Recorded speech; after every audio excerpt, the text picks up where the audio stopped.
look at the different skill set. And how do you develop a mindset to be an entrepreneur? We tend to think entrepreneurs are small business people. No, entrepreneurs are ideas people.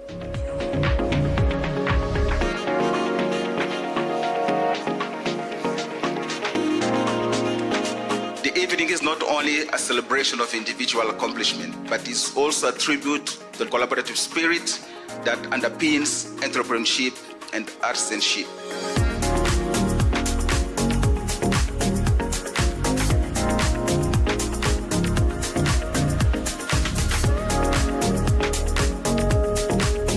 When you start moving your hand away from your face and stop it being a first lived experience, you realize that your hand is attached to a body. So you don't work in a silo. Everything that you do works in a community or in a society. And that's what Changemakers Mindset is about. We wish everyone the best, and we want to thank the Allen Gray team for the good work that they continue to do.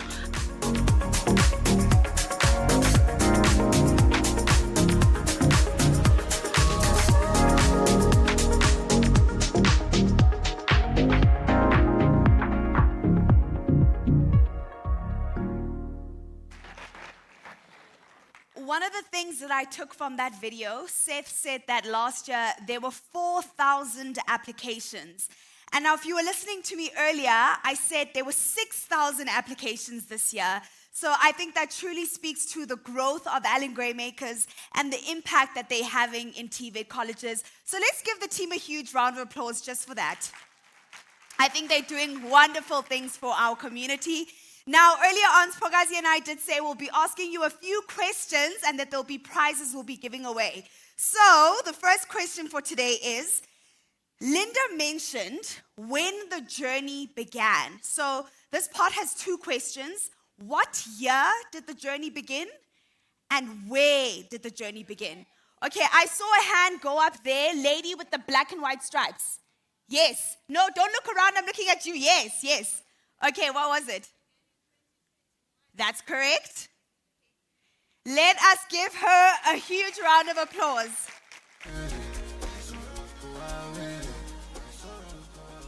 All right, so you need to listen carefully. There are more prizes up for grabs throughout the course of the day.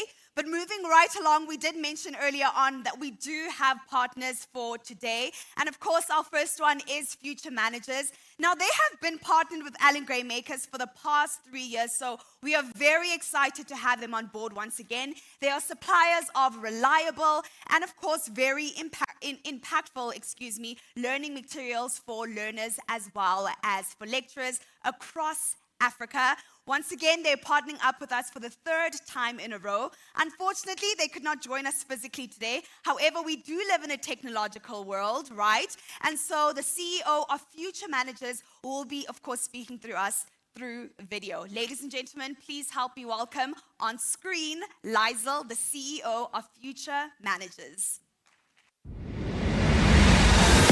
Ladies and gentlemen, please welcome onto screen Liesl McLachlan.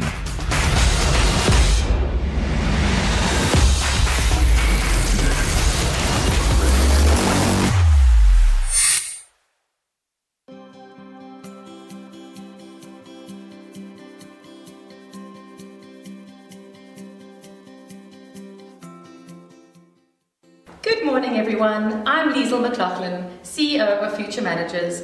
It's an absolute pleasure to welcome you to this year's Allen Gray Makers Fest. While I can't be there in person today, I want you to know that my heart and enthusiasm is with all of you today. This event is incredibly special because it celebrates the innovation, dedication, and entrepreneurial spirit that each of you embody.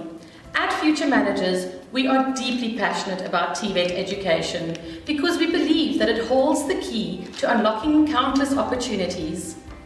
Just like many of you, our journey began with a simple idea: to empower individuals through education, to help them grow, and to create a brighter future. The Allen Gray Makers team are pioneers in advancing TVETpreneurs in South Africa, and it is our honour to work with them on this impactful event. As one of the main sponsors, We are not just here to support you, but to stand with you, to cheer you on, and to remind you that the journey you're on is laying the foundation for your future success, equipping you with the skills and confidence to take on whatever comes next.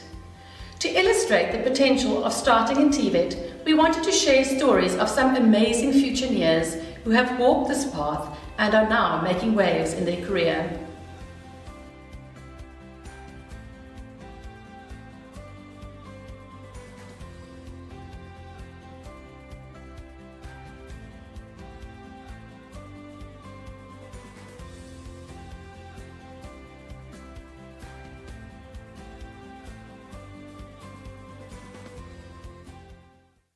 Good morning, everyone.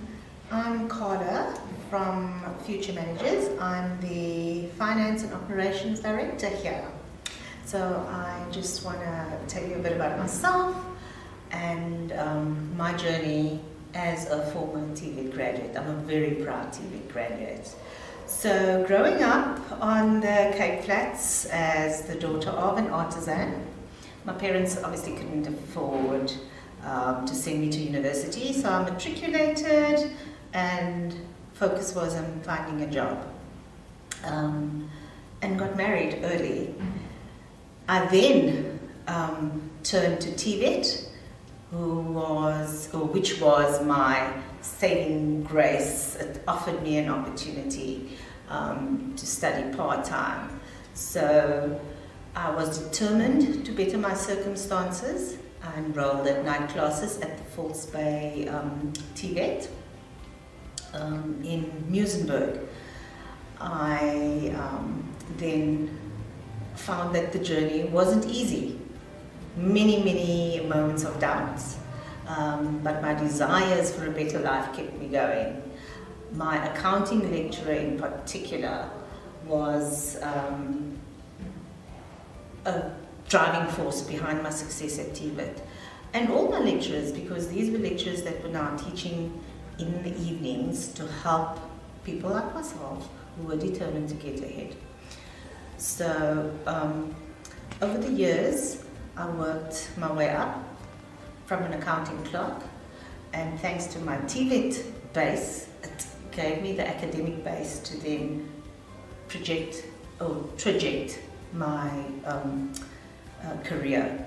So I worked my way up from an accounting clerk to my current position as a finance and operations director. And my message to students, to you young students, is very simple. Keep your goals in mind. Believe in yourself and don't let setbacks define you. My story is proof that no matter where you start from, that you are able to and hold the power to determine and shape your future. So reflecting on my journey, I realize that perseverance and determination have truly shaped who I am today. And that perseverance has come from my TVET experience, where I had an appreciation for lecturers that are giving up their time to teach us at night and help us become persons we hope to be. And so that really helped shape that determination and grit to really push through and get to who I am today. So success to me is about never stopping, always learning and using my experiences to uplift and build others.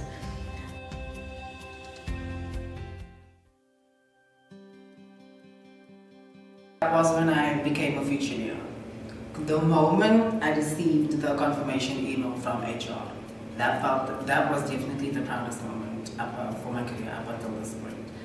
Because I was joining the team that ensure that we get the quality content in the TVET sector. Because Future Managers is the publishers that ensures that each and every student that sits at a desk gets the content that they deserve, which is quality content, by the way. That was the proudest achievement, to be a part of the team and see how things are done behind the scenes, and being a part of that process that brings change to students. that was the proudest moment of my career.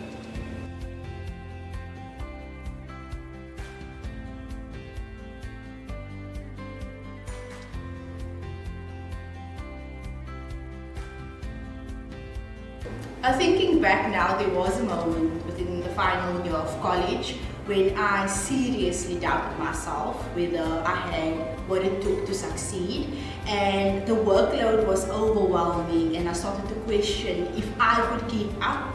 And thinking back, I was also worried that all of my efforts might not be enough to achieve the results that I was aiming for. And the doubt stemmed from the pressure to meet high expectations and the fear of disappointing myself and my family. However, I pushed through by reminding myself of the challenges I had already overcome and the progress that I have made thus far. I also reached out to a mentor for guidance, which was a great help for me, which helped me to gain perspective and to stay focused on my goals.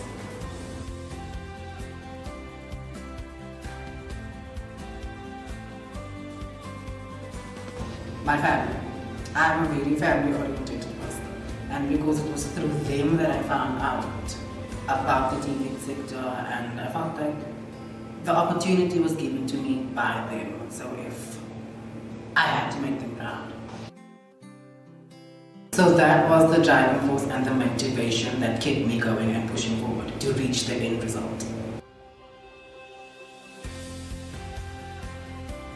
So my journey has been instrumental in shaping who I am today, because the hands-on practical approach to learning taught me the value of applying knowledge in the real world situations, which has made me more confident and capable in my career, and has also installed in me a strong work ethic and a commitment to continuous improvement.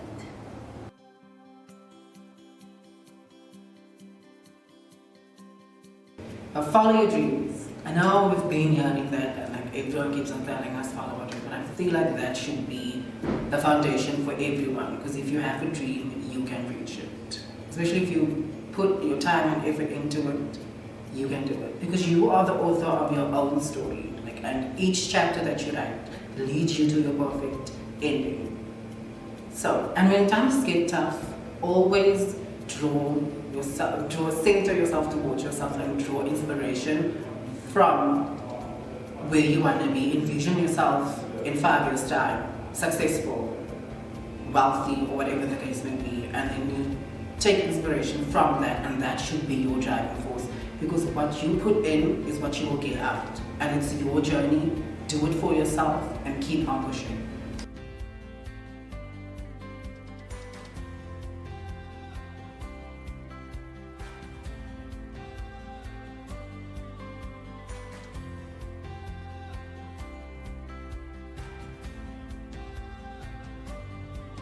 And now, from all of us at Future Managers, good luck! Siyakula!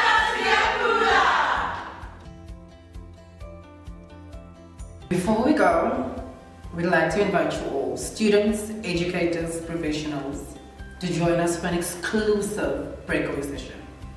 In this session, we'll be showcasing our innovative academic intervention tool, Future Fit. This is your chance to see firsthand how this tool can revolutionize education. And as a bonus, by attending, you'll also stand a chance to win not one, but 2 Take-A-Lot vouchers worth 5,000 Rand each. This is your opportunity. Don't miss it. We can't wait to see you there. Thanks again.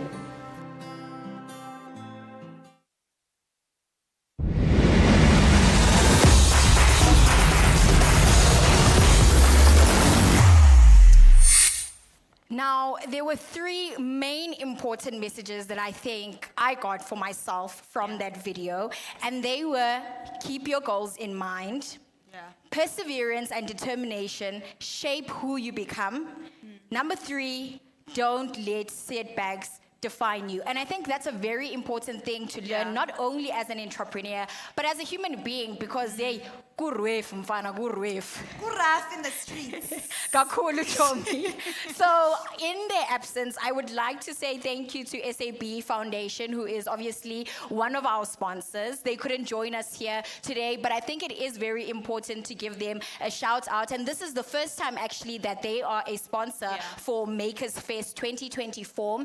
And their purpose as an organization is to provide entrepreneurs with a whole bunch of stuff, including funding, business skills development, tailored mentorship, assistance, and access to markets and finance. And so incredible that they were one of our sponsors this year, and very strategic at that as well, because they focus on businesses that primarily work with women and youth, as well as people in rural areas. And what's the last one? I want to check here. People with disabilities. Yeah. No, they're doing some really good, impactful work. So let's give a round of applause to one of our partners, SAB Foundation. All right, now, like Linda mentioned a little bit earlier on, our finalists did go through a 3-day boot camp over the past few days. Now, they did some research and they found that there is a bit of a knowledge gap between the time when our finalists leave Fest and when they go out into the world and they actually pursue their businesses, whether they won the money or they didn't win the money. So this boot camp really was aimed at ensuring that those knowledge gaps are filled and to ensure that all of our finalists are set up for success. And this boot camp would have never been possible without our partner, ABSA. So ladies and gentlemen, please put your hands together for the Head of Marketing and Corporate Affairs at ABSA, Nonhlanhla Magagula.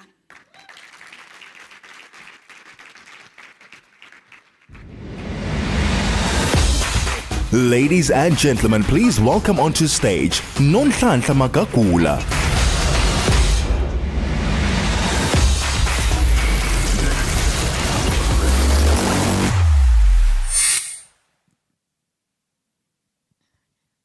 Testing. Molweni, sanbonani. Dumelang, good morning. Soweto City. Hola, hola, hola. Hey, tada. I must first just correct my title before I get into trouble with the head of Group Marketing and Corporate Affairs. So I'm the head of Corporate Citizenship Programs at ABSA, which falls within Group Marketing and Corporate Affairs. So I think it was important to clarify that. I was never that person at events who wanted to say all protocol observed, but I was tempted this morning. But I note the mama I made it moments which Linda was speaking about earlier on. So I'm going to give it a bash.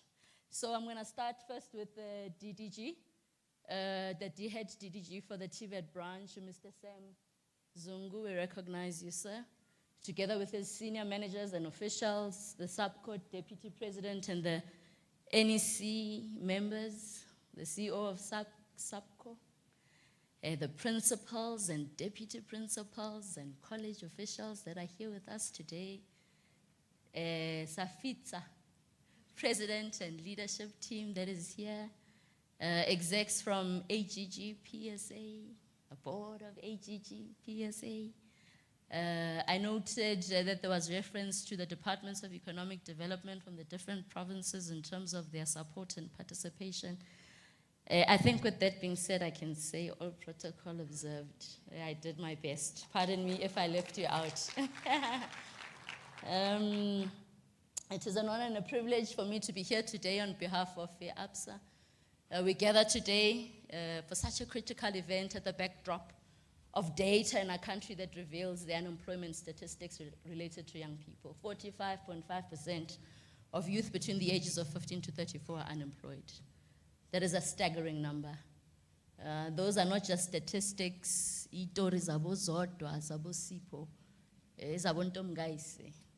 Right? These are young people who wake up day to day and they say, what becomes of my story? We believe that entrepreneurial action as ABSA is part of the solution. It's not a silver bullet because entrepreneurship is complex, but we believe that it is part of the solution. Financial inclusion through entrepreneurship education is our peg on the ground in terms of ABSA's corporate citizenship strategy on the type of difference that we are wanting to make in communities.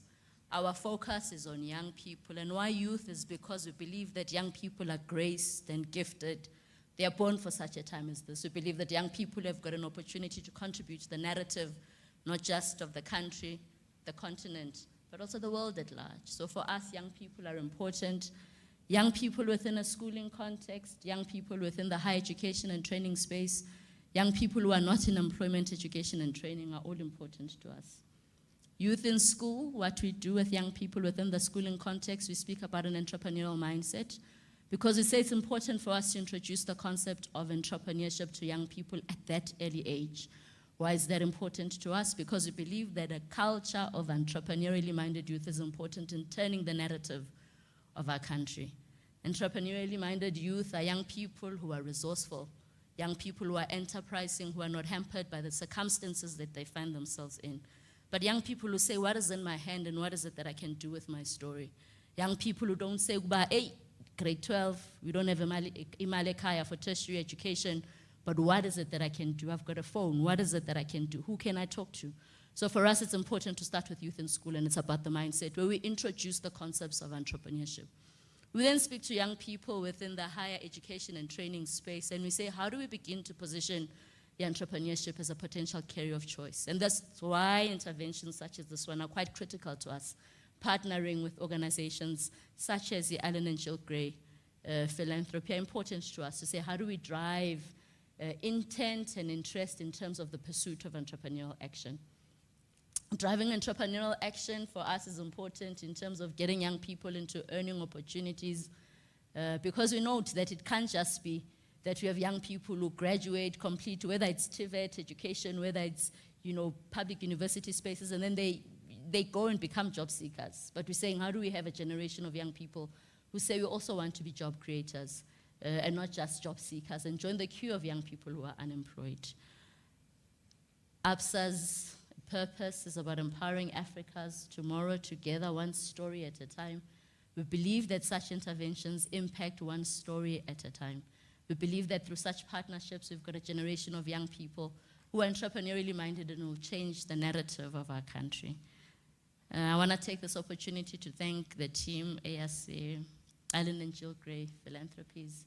I want to take the opportunity to thank the, I think Linda referred to them as the staff within the TVET colleges that come alongside these students on their journey of entrepreneurial action.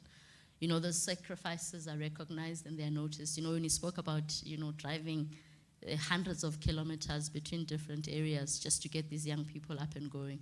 I think for us, those are efforts that we recognize as ABSA, and we thank you for it, because without you as these critical role players, such interventions would not be successful. I was listening attentively when you were describing the participants, when you're describing a boot camp, Izolo, when they asked how was it, and they said, give us words. I was like, hey, what was happening at that boot camp yesterday? But we are glad that it was an experience, an important learning experience for you that also prepared you, not just for today, but your journey beyond today. I'm excited to be here. We are excited as ABSA to be here, to have come alongside such a critical intervention. I'm looking forward to the ideas that are going to be pitched today, to the businesses that are going to be pitched today. Wishing you all the best. Ngiyabonga.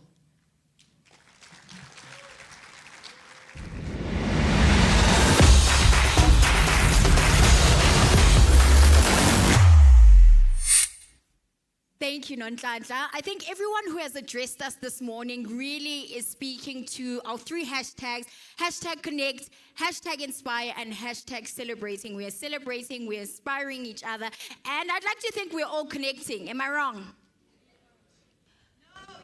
Oh, I almost had a heart attack. I thought I heard a yes there. Okay, so we have a question. We have had speakers from 2 of our sponsors come up today to address us. And so the winner has to tell me who those sponsors are. The hand was there. Well done, Future Managers and ABSA.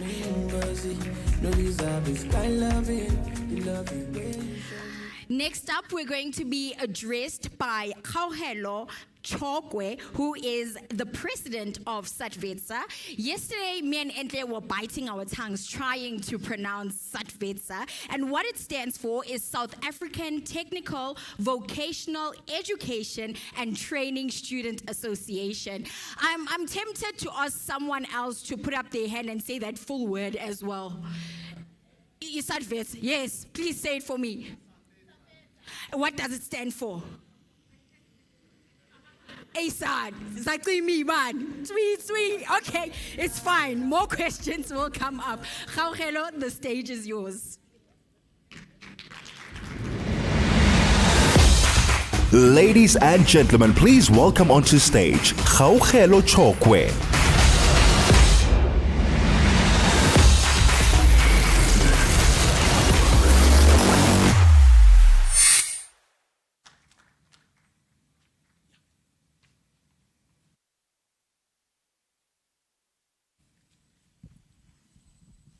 Amanda, yo. When I say Amanda, yo, you're supposed to say Aweti, yo. Amanda, yo. Aweti, yo. Amanda, yo. Aweti, yo. It feels like I'm hearing this side and this other side is not responding. Are you all awake? Amanda, yo. Aweti, yo. Thank you, Program Director. The DDG, distinguished guests, ABSA Group, Future Manager CEO, SEB Foundation, SACPO President, DHEAD and TVET College officials, TVETpreneurs, members of the media, ladies and gentlemen, humble greetings to you all protocol observed. Allow me to start by quoting Sarah Blantley in saying that successful entrepreneurship starts with believing in yourself and your vision. On behalf of SATVETSA, let me firstly thank the Ellen Gray, Philanthropy South Africa, and Future Managers for continuing to fund this great competition. We cannot overlook the support and work that has been done over the years in ensuring that the talent of entrepreneurship in the sector is well nourished.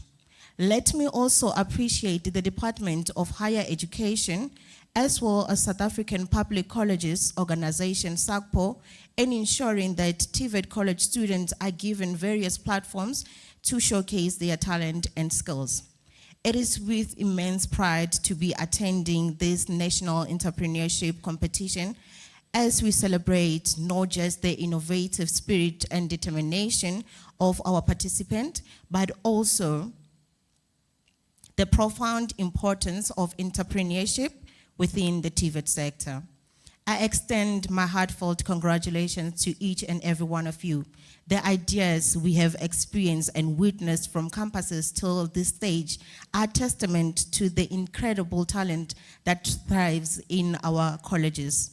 Your dedication to your ventures and to your businesses does not only pave your way or path to success, but it also contributes significantly to the growth and prosperity of our communities and industry. While South Africa continues to battle the incredible and intractable challenge of youth unemployment in general, as we look around us, we see a rapidly changing world filled with new opportunities and challenges. With technology advancing at an unprecedented pace, the traditional job market is no longer as stable and secure as it once was. Being an entrepreneur is not only just an option, but it is a necessity. Entrepreneurship continues to play a vital role in job creation and fostering a resilient and an adaptable economy. Entrepreneurship continues to be the backbone of economic development and innovation. And as a sector, we want to further indicate that industry support and involvement in the TVET colleges, it is critical to enhancing student employability and curbing the lack of industry knowledge and experience of college leaders. We would like to thank all the stakeholders involved in ensuring that this competition runs smoothly from campuses until the stage. As we continue to showcase new talent, we also need to be mindful in uniting the sector through great partnership, a partnership that will make sense to all of us and assist students with their talents. We are immensely grateful with the partnership that we have with TVET and SACPO, and we also appreciate the partnership that we have with Ellen Gray. Together we can transform the sector, especially because in this age of digital transformation and global challenges, it is imperative that we foster entrepreneurial thinking across all sectors. To our competitors today, this is an amazing opportunity that has been given to you for you to network, get mentorship, and also sell your business ideas and products to the potential investors in this conference held today. I urge everyone in this hall to continue supporting and advocating for entrepreneurship within the TVET sector. Together we can create an environment where ideas are nurtured, skills are honored, and possibilities are limitless. Let us inspire the young people that are coming after us. In conclusion, becoming an entrepreneur is not just a choice, especially for the youth in the 21st century. It offers us the opportunity to drive innovation, shape our destinies, and develop crucial skills and contribute to the betterment of society. So let us continue to embrace entrepreneurial spirit and change the future. I thank you.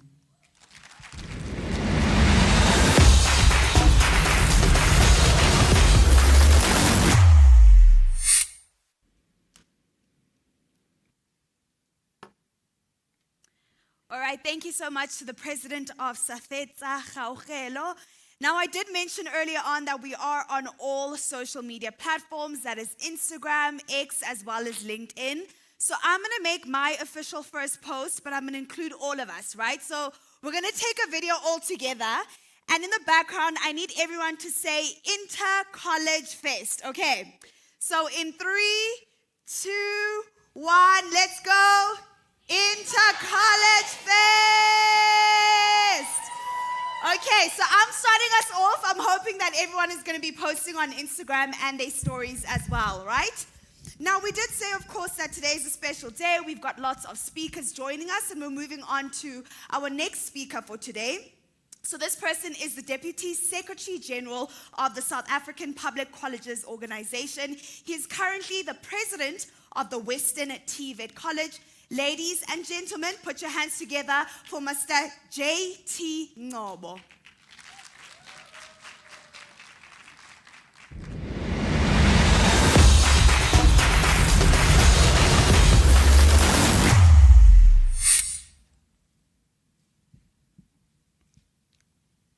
Program Director, I am not going to be able to say Amandla yo. But Amandla yo,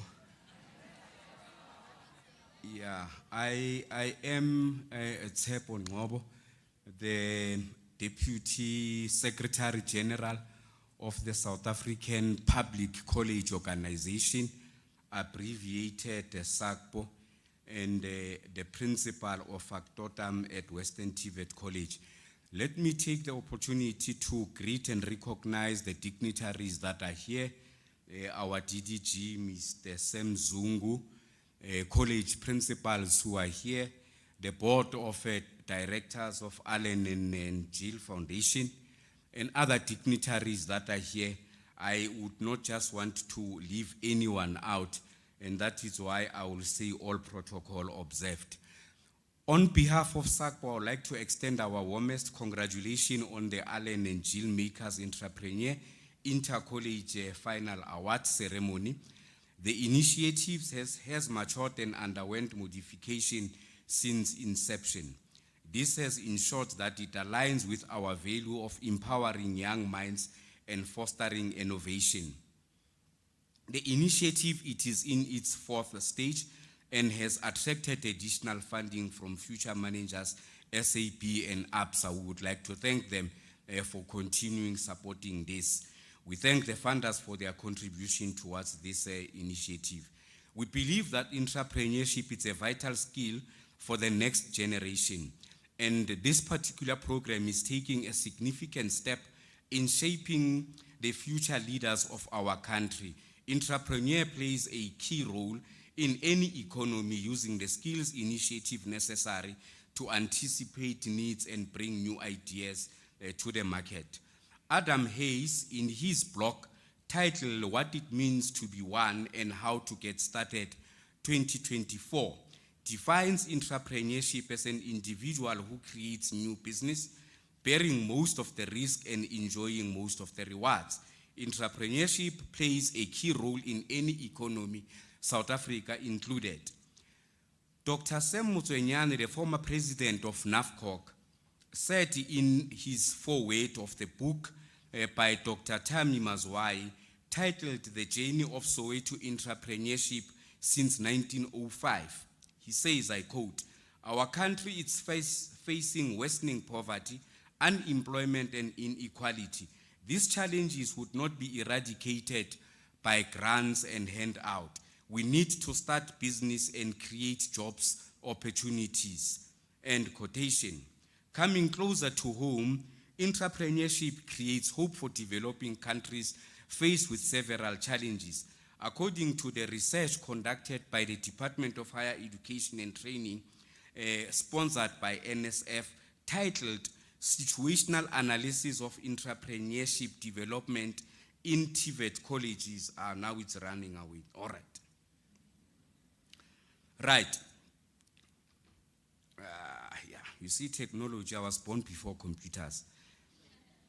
This research says that South Africa's staggering youth unemployment is and arguably at a crisis level, reaching an all-time high of about 64.4% in the second quarter of 2021. These stats come from Stats SA. World Economic Forum Global Risk of 2022 highlights 5 key risks facing our country: prolonged economic stagnation, unemployment, livelihood crisis, state collapse, failure of public infrastructure, and the proliferation of illegal economy activities. This research has some findings which are very key. Just in summary, is that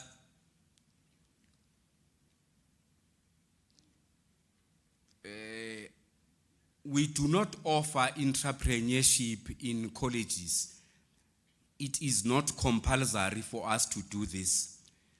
The hubs, entrepreneurial hubs that DDG we have in colleges, they lie underutilized, and we don't have enough drive to assist these entrepreneurships. Currently, there's about 18 of these hubs which are all over the country, but they face these challenges. The research also aimed to understand how entrepreneur education prepares TVET college students to start and run their own business, and how, if all, entrepreneurship education at TVET colleges could be strengthened to improve training effectiveness. Secondly, the research aimed to propose recommendations that could stimulate entrepreneur activities in TVET college campuses so that pathways into self-employment can be created. Entrepreneur is not mandatory in TVET colleges, and I think we'll be making a call that this becomes compulsory. Less than 15% of the TVET college students were only enrolled in any form of entrepreneurship program or subjects in 2021. Consequently, very few TVET college students in South Africa are exposed to any form of entrepreneur enterprise, adjusting the mentality of students and lecturers towards education, towards entrepreneur development. This situation is a grave concern, particularly in the context of high level of unemployment in the country. The report proposes the following: 1, that the Department of Higher Education and Training should develop a policy and guidelines for entrepreneur development in all TVET colleges, and SACPO supports this. Secondly, entrepreneur education should be made mandatory for TVET students. We also support this as SACPO. It is proposed that the standalone entrepreneur qualification in early childhood development modules and also in apprenticeship Should and other relevant programs such as ECD be developed, soft skills relevant to entrepreneurship.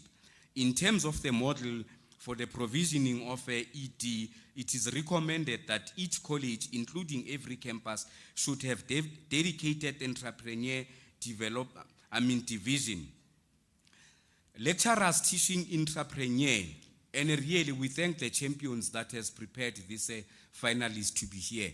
But you'll find that most of them have never been entrepreneur in their own lives.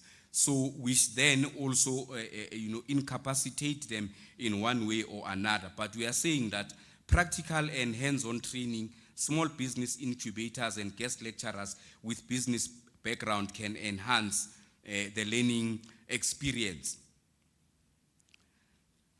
To our most valued guest, which is our competitors, SACPO takes this opportunity to congratulate you on reaching the final stage.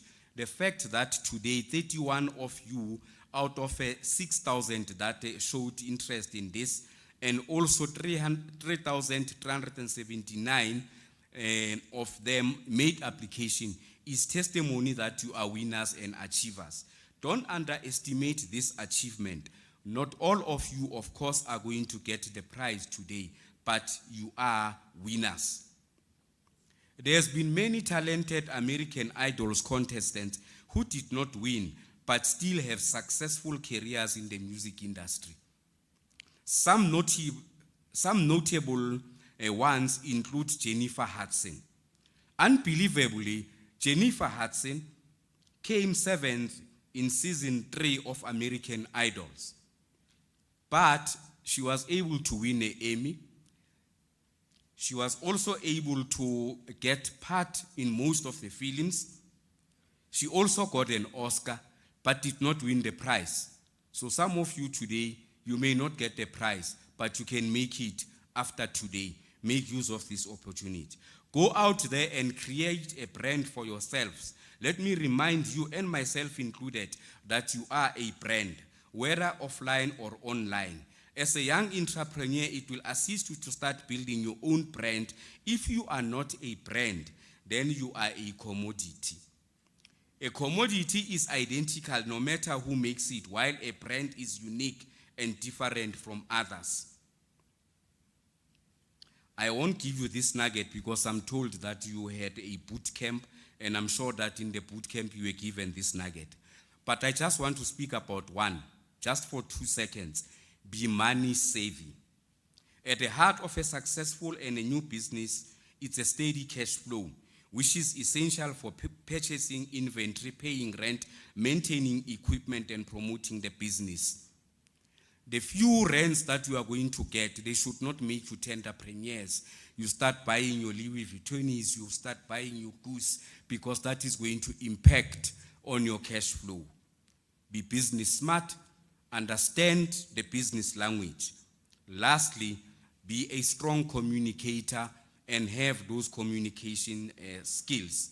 SACPO is committed to support initiatives that promote education, skills development, and entrepreneurship like this one.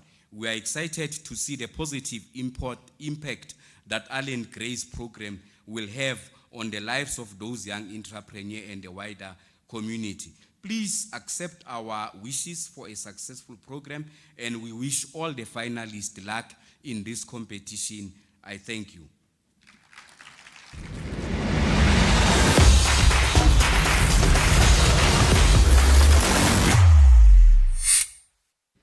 You know, with South Africa being a rainbow nation, sometimes I myself get confused. I don't know if I should say or if I should say siyabonga babngcobo, but thank you regardless. Earlier on, I had a little bit of a load shedding moment. Forgive me, guys, I am lagging behind because we don't have load shedding anymore in South Africa. But I called Linda D the head of grants at Allen Gray Makers, but he's actually the manager of TVET Entrepreneurs. He's still Mr. Give Me My Money though, don't get me wrong. But up next we have Lithabo Rampie from Allen and Jill Gray Philanthropy South Africa to give us a message of support. And Allen and Jill Gray Philanthropy South Africa is the organization, the parent organization that funds the philanthropies that Allen and Jill Gray created when they were still alive to create meaningful social impact in our country. Lithabo, please come and talk to us. Ladies and gentlemen, please welcome onto screen Lithabo Rampie.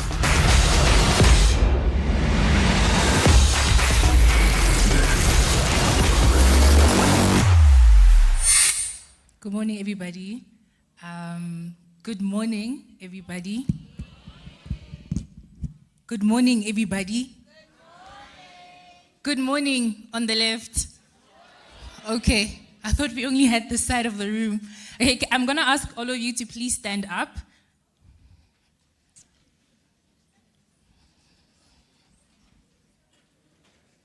Even the people who are wearing heels, please stand up. Okay.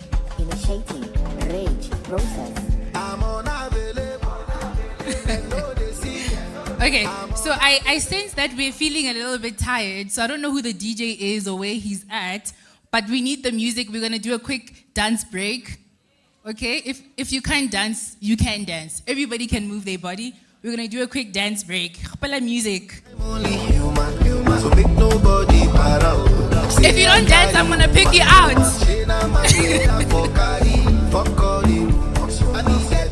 Hey! Hey!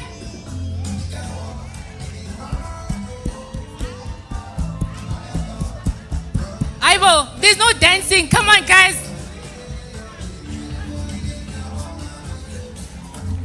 Hey! Hey! Hey!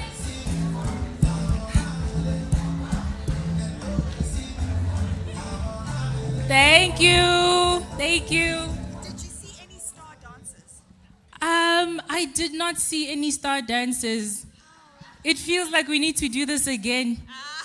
I did not see anyone. I didn't see you. I didn't see you. Next time. Next time. Thank you so much. Hi, everybody. My name is Lithabo Rampie. I am the head of grant making. The newly instated, about 5 speakers ago, I was unemployed and I didn't know because Linda was given my job on the spot. But I'm now newly instated. Again, I'm the head of grant making at the Allen and Jill Gray Philanthropy South Africa. When Seth asked me to speak, I responded the way I usually do when I'm asked to speak. I said, no, I don't want to do this. What do I have to say? Because the entrepreneurs and the finalists really are the champions, right? They are who we are here to celebrate today. So the reason why I said we should get up and dance is because of that last hashtag. It's hashtag celebrate. In African culture, people don't typically celebrate sitting down. And so I felt like you guys were just scared to ask for a dance break. So I did it on your behalf. Like Aus Nontlantla, I also do not know how to observe protocol. So in the interest of not butchering it, I will not observe protocol, but I do acknowledge every person who is in the room. I'll chat to you a little bit about the Allen and Jill Gray Philanthropy South Africa. So we are a philanthropic organization. We call ourselves AGGPSA for short, and we work towards supporting dynamic entrepreneurial ecosystems in South Africa. And what that means is that what we want to see is that everybody in South Africa who wants to start a business can start a business and grow that business. And this includes in the technical trades sector. This is a project that is very close to our hearts. My colleagues at the Allen Gray Makers program are some of my favorite colleagues. And I believe they know that. They are some of my favorite colleagues because I see how on a Monday you can see them in the office, on a Tuesday they're not there, Wednesday, Thursday you see them again, maybe next week Tuesday, because they're going all over the country trying to find champions, the champions which are the staff at the TVET colleges, the government institutions, the legislatures, policy makers, funders like ABSA, like future managers as well as the actual entrepreneurs. And what we want to see in South Africa is that people are aware of entrepreneurship as a viable career option. They aspire to be entrepreneurs. They have intent to be entrepreneurs and they act on that intention. And so being in this room for me is confirmation that the work that they are doing, the Alan Gray Makers team, the work that the support systems are doing, the champions of entrepreneurship in TVET colleges, that work is being realized, that the reason why you wake up in the morning to support these entrepreneurs is realized. So I want to say a quick message to the finalists and to the entrepreneurs in the room who may or may not be finalists. I was thinking yesterday about, I don't know if you guys know Dragon's Den, the competition where you come and you pitch your business to potential investors. I can't imagine doing that. I cannot imagine standing in front of a group of people and pitching a business idea and potentially being told no.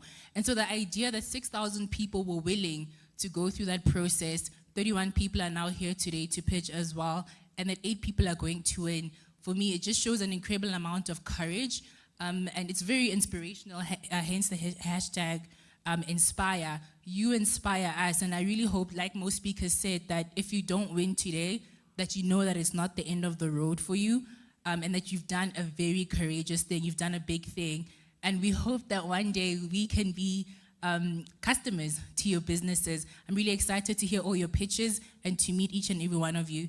All the best and good luck.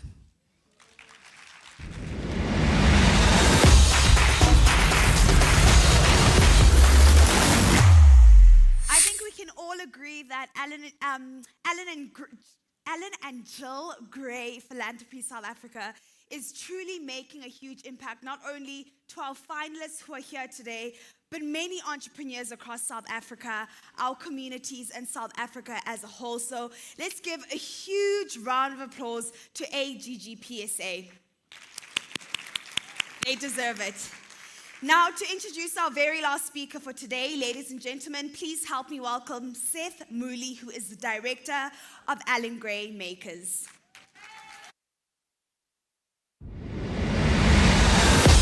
Ladies and gentlemen, please welcome onto stage Seth Mooley.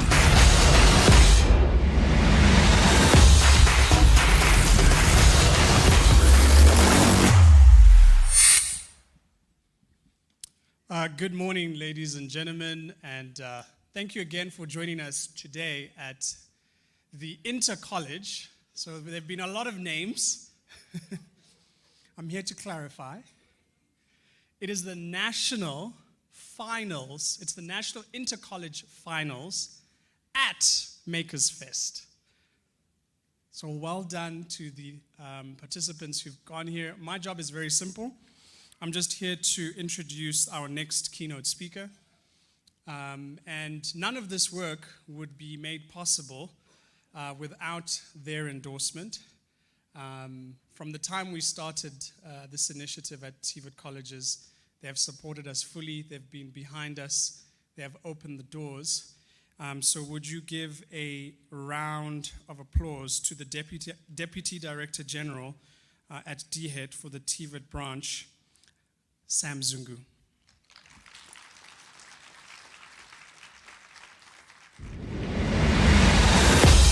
Ladies and gentlemen, please welcome onto stage the keynote speaker for today, Sam Zungu.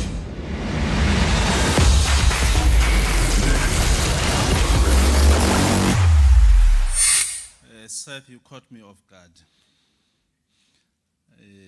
I was just trying to have something there at the back, and then I'm called here. The Master of Ceremonies that are here, a very good morning to all of you. The Chief Executive Officer of the Alan and Jill Gray Philanthropy, Ms. Zimkita Peter, the board members, and all the senior managers that are here, the head of the grant making at the Alan and Jill Gray Philanthropy, South Africa, Ms. Letabo Olympia. She tried to make us dance. and I wanted to come on stage, but she wanted to keep the stage for herself. So that's why most of us could not dance. The Chief Executive Officer of Future Managers, Ms. Liesl McClatchan, Head of Programs at the SAB Foundation, Itumeleng Dlamini, in absentia, the ABSA Group Head of Citizenship Programs, Ms. Nonhlanhla Magagula, the President and members of the South African Public Organizations SAPCO, herein represented by the Deputy Secretary General, Mr. Tsepo Ngobo, who clarified that he is a Ngobo, not Ngobo, and accompanied by SAPCO CEO, Ms. Neo Matsena, the TVET college principals that are here, college deputy principals, innovation and development, student support services, managers, the center managers, coordinators, and lecturers responsible for entrepreneurship programs, the senior managers and officials of our Department of Higher Education and Training, and all the senior managers from the other departments that are represented here this morning, including the Department of Small Business Development, as well as its agencies, small business enterprise agencies that are here, the President of the South African Technical and Vocational Education and Training Student Association, that's what SAVETA means, Ms. Khaukelo Chokwe, that was here. Amandla yo, away to you. Business and industry representatives in the entrepreneurship ecosystem, distinguished guests, the 2023 National Entrepreneurship Intercollege winners, the entrepreneurship intercollege judges, our VIPs, the third one, TVET premiers that are here to compete as the finalists today. Amandla yo, away to you. Pambili TVET, Pambili. Forward with TVET institutions of choice, forward. Pambili artisan, Pambili.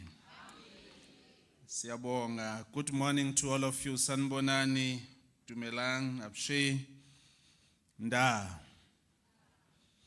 I thought I can just do a mix, just do all of them at once, not to do one by one. Huemore.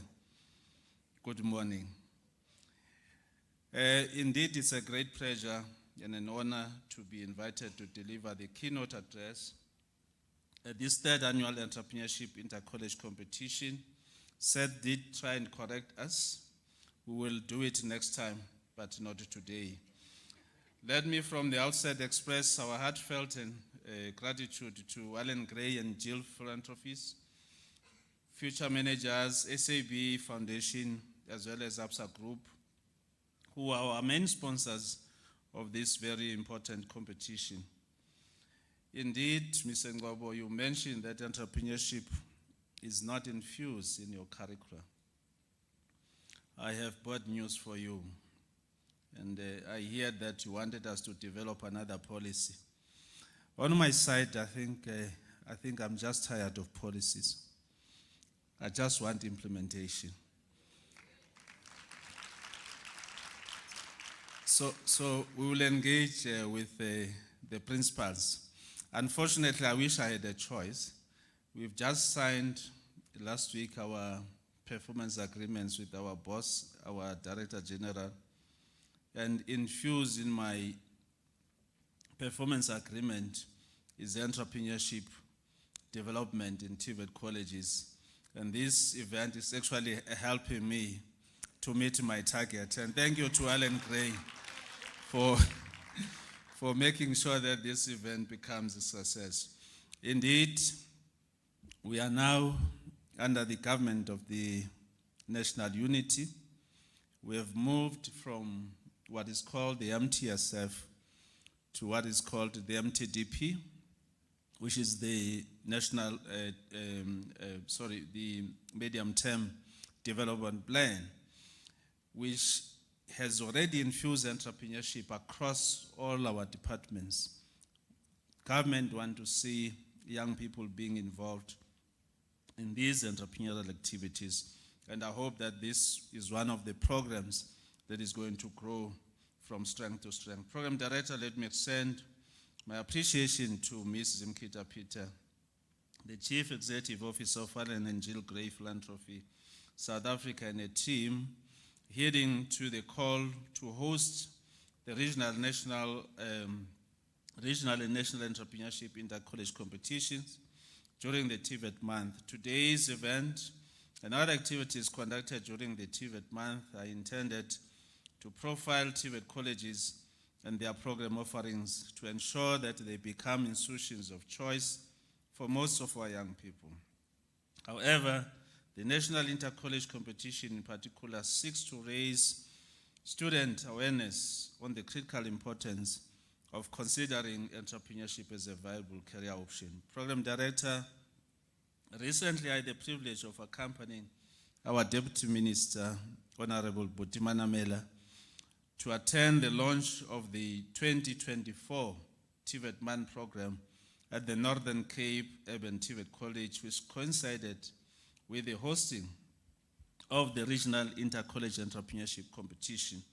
We had an opportunity together with a selected group of learners who were in attendance to listen to student entrepreneurs pitching their innovative business ideas. Some of those students are already running successful businesses in need of funds to expand their businesses. Given the level of potential demonstrated by our students, one is encouraged to see Allen and Jill Gray Philanthropy South Africa has established the new partnership with a view to improving support to the TVETpreneurs.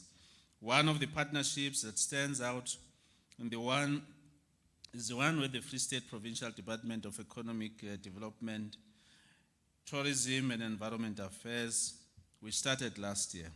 In 2024 budget vote, the Free State Provincial Economic and Small Business Development, Tourism and Environmental Affairs demonstrated its commitment to support TVETpreneurs to start their businesses and for accelerating the innovation in their business ideas with the 3 centers of entrepreneur and rapid incubator, the Spheres at Maluti and Motewo, as well as Goldfield TVET colleges in the Free State.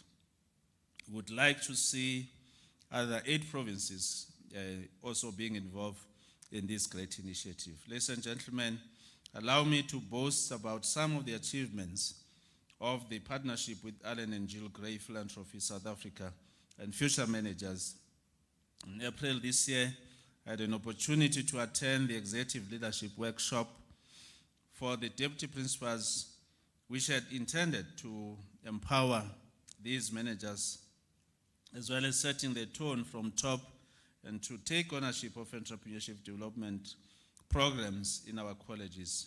I'm told that 150 lecturers and coordinators of entrepreneurship programs were trained in February this year, and this is in addition to the same number of lecturers and coordinators which were trained last year. The inter-college entrepreneurship competition started with a pilot in one region and expanded to include all regions. Furthermore, the number of inter-college entrepreneurship competition participants had increased from 2,000 in 2022 to over 4,000 in 2024. And I hope that we could easily increase this number again to about 10,000 in the next coming 2 years. The success stories of TVETpreneurs, particularly the ever-increasing number of young women that are becoming TVETpreneurs, are worth celebrating, but should also serve as a source of motivation. It is evident that our students have grabbed the value add from entrepreneurial learning programs and competitions and continue to build their businesses step by step while creating opportunities for other startup entrepreneurs through the job creation and business linkages. This cohort of entrepreneurs have displayed the key ingredients for success, namely passion, creativity, determination, and resilience. Ladies and gentlemen, let us celebrate the following remarkable TVET premieres. Miss Nicole Plakis of Chemic Industries, who operates within the fashion industry. Miss Shoes, selling affordable, trendy, and quality shoes to a wide target market. Miss Butle Lindwa of Lindwa Communications Pty Limited offers the professional digital technology services and products to a diverse market. We also have Miss Limshed Brain, Miss L Embrace My Roots, with her hair care products for the restoration of hair loss, and that will be the one that I'm going to be going to see soon after this. And the maintenance of healthy hair, Mr. Musuli Ngobo, Modi Muff Town Happy Cakes, who used his last year winnings to buy a container, an industrial oven, to ensure that his business grows. There's quite a number of them I can read, but due to the limitation of time, I want to say, Ms. Mkita Peter, I'm pleased that Alan and Jill Gray Philanthropy Makers Program has decided to focus on the value of technical trades in the TVET sector. South Africa needs at least 60% of school leavers to pursue artisanal training to meet the country's demand for scarce skills. We honestly need to do more to encourage school leavers to pursue technical trades. And I'm happy that our sister department, which is Department of Education, introducing the 3-stream. I think some of you entered TVET, but you never had the privilege of being exposed to technical and vocational education at an early age, unlike other countries where that is the trend. But I'm hopeful that in future we are going to see more young people coming to TVET colleges so that we are able to meet our target of having 2.5 million young people in the TVET sector, as opposed to what is happening currently, where we have a majority of our young people going to the universities and they end up again queuing up on the unemployed graduate list. We hope that you go to your brothers and sisters as you compete here, because what I like about TVET education is that you produce things and you do things that we can see, unlike in the university where you learn a lot of theory, of which if I can speak to you for more than an hour, you will only recall 17% of what I've said. That's why you are also going through some reforms in terms of curriculum review and transformation for the TVET sector to ensure that even your examinations, we shift away from this notion that you must be subjected to a 3-hour paper on how to create and make this podium. We need to check and assess you on how to make this podium, not to write a 3-hour paper on how to make this podium. That's a TVET education. Program Director, as I move towards closer, we will be presenting the awards tomorrow evening during the Alan Gray Makers to recognize and celebrate the 31 TVET premiers that won the regional competitions. My appreciation goes to the principals, regional offices, deputy principals, innovation and development, student support services makers, center managers, and lecturers responsible for entrepreneurship program for the support they provided to our students to reach the regional rounds as well as proceeding to the nationals. In conclusion, let me take this opportunity to thank once more Alan and Jill Gray Philanthropy South Africa, our other sponsors, future managers, SAB Foundation, as well as APSA for organizing this august event for the TVET sector, from the regional competitions to the national as well as to the national finals. We greatly appreciate and value the partnership and look forward to an emergence of an increased production of TVET college that are producing TVET premiers from this program. With those few words, ladies and gentlemen, good luck to the competitors. Remember, it's not just about winning. The fact that we are here you have already won. We have sent, sorry to the program directors, we have sent few of our young people to go and compete in the world skills competition. They've just left, they are in France, they are in Lyon. But I say to them, it's not about winning. When we are there at an international level, it's about taking that standard at that level. So you are here now, we are exposed to a national standard that you should then take back to your respective institutions and communities and ensure that whatever you saw here, you share with the rest of the other people in your communities. I thank you.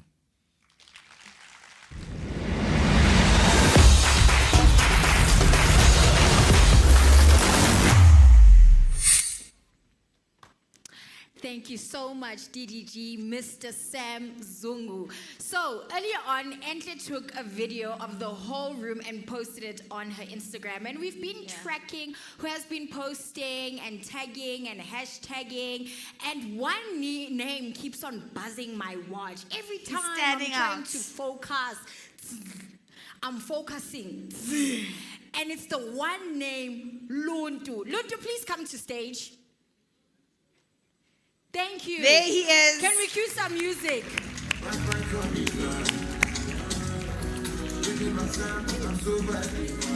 You can just jump on here. We just want a picture with you. You're famous on the socials. Yes.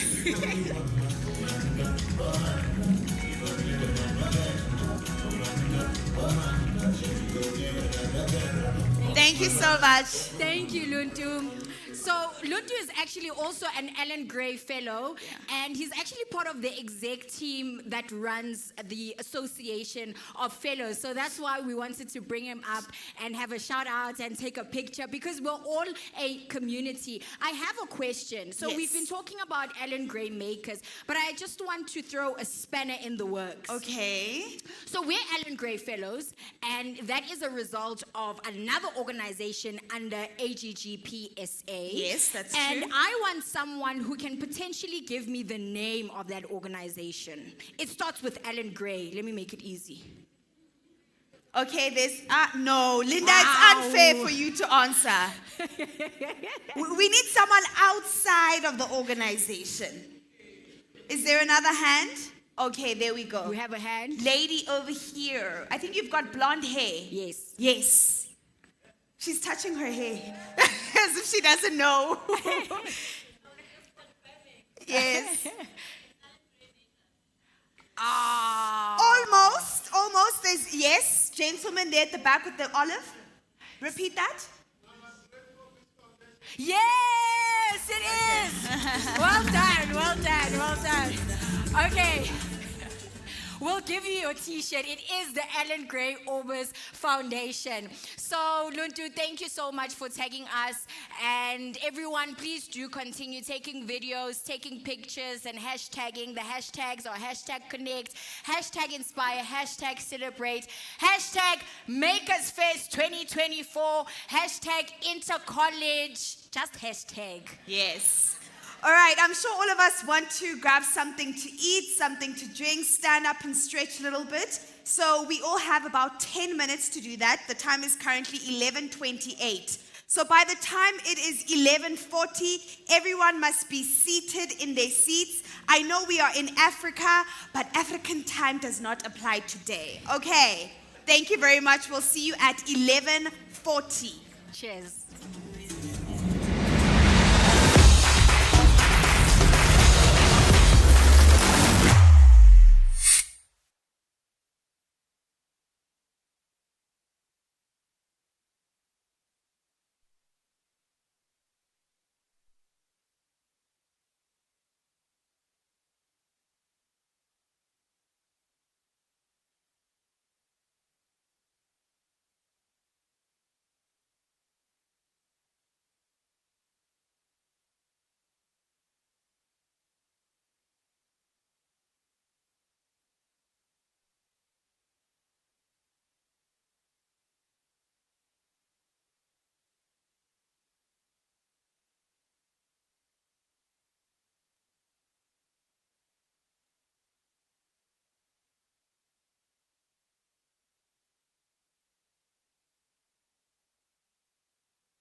Ladies and gentlemen, please welcome your MCs for the day, Entle Bizana and Kazi Kuzwayo.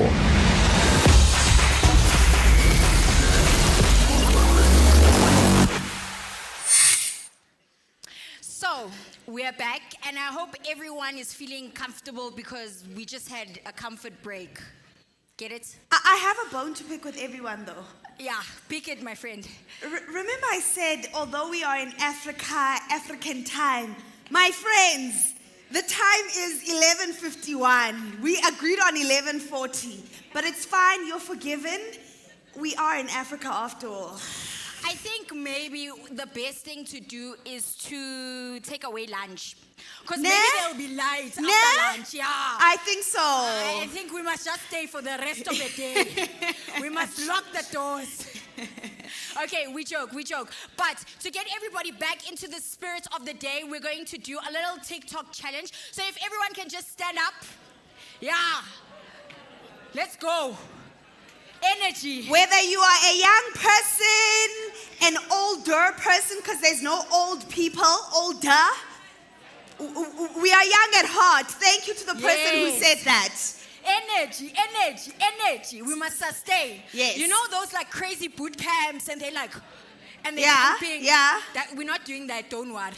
Thank goodness. Okay, we have everybody up on their feet. So I'm going to teach you the TikTok challenge because I'm going to assume not everybody knows it. I mean, for example, the reason why they were able to get Linda D out on the Give Me My Money challenge is because he doesn't have TikTok. Yeah. So we're going to do the MKK challenge and I'm going to teach my friend Entle on stage and you guys are going to follow, ne? So it goes, yo valum kuku. When we valum kuku, we...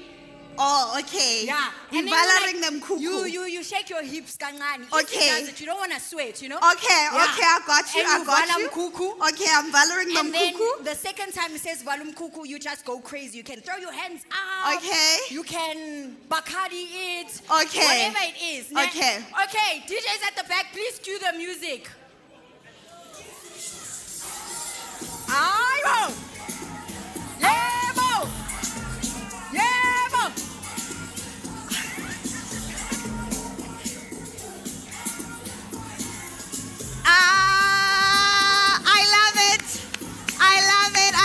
I love it. Yeah. That is what I talk about when we are talking about connection, right? Give yourselves a round of applause, please. If you were once told you cannot dance, I need you to go home today and tell them, my brother, my sister, you didn't see anything today. I killed the dance floor, right? All right, so we are going to continue on with our proceedings for today. Finalists, you are almost closer to getting on stage and actually pitching. But I'm going to introduce Linda Lindani on stage to introduce our judges for today. Linda, take the stage.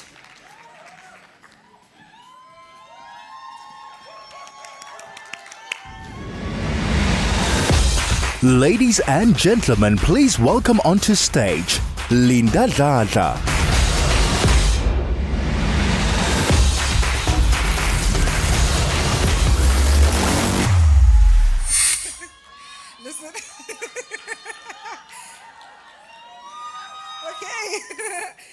Listen. Okay. Often Linda D and I, because we work together, this thing of Linda Lindan and Linda Dladla is a common problem. So we said we'll call this the Linda Show. That's what it is. But thank you so much. I am Linda Lindani, Program Officer. I have the pleasure this morning of introducing to you our judges, and unfortunately, I am the one who stands between the participants and their pitching.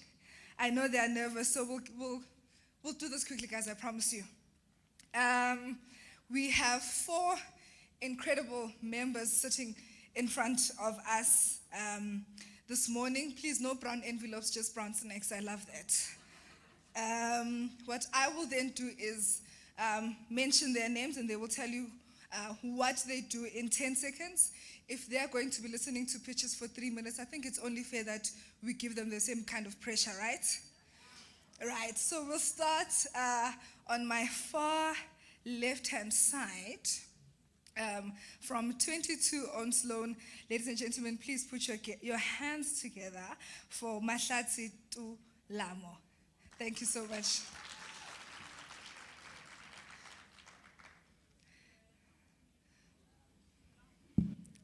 I am Mahlatsi Tulamo. I'm the Stakeholder Relations Manager at 22 on Sloan, Africa's largest startup campus. Thank you. All right, you did that. I almost said I'll use my outside voice. You did that within your 10 seconds. Mahlatsi, congratulations. Thank you. All right. Next, almost said participant, judge from MLab, Head of Regional Innovation and Partnerships. Ladies and gentlemen, Sina Lehong. Thank you so much.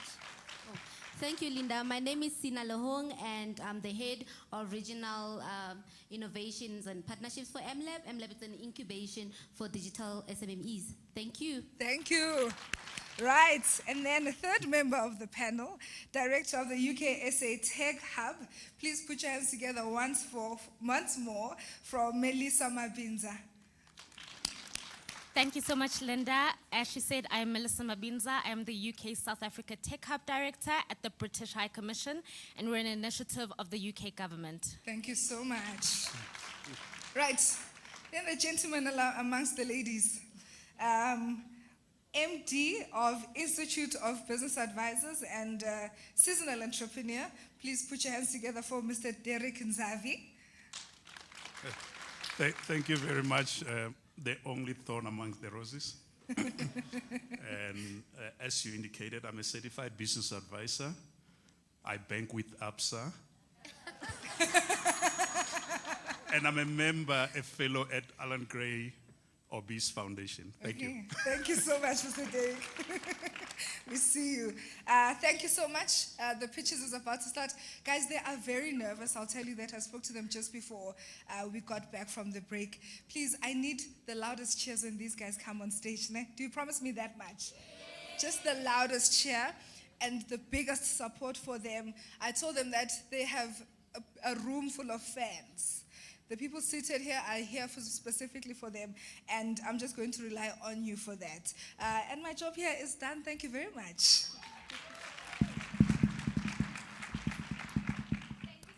Linda, okay, finalists, I need you to take a breath in and a breath out. Are you ready? Okay, so our first category for today is I have a business idea. So in this category, these finalists are at their ideation stage, so they're not generating any income yet. All right, so can I please have my very first finalist on stage, Ntsako Mashego from Southwest Gauteng TVET College.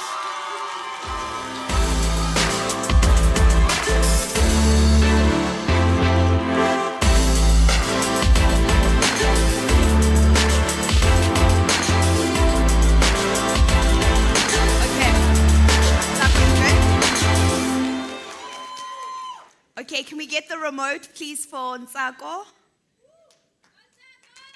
Go Ntsako! Yes! That's the energy that I want throughout. Do we have the remote? Okay, let me... Okay. Okay.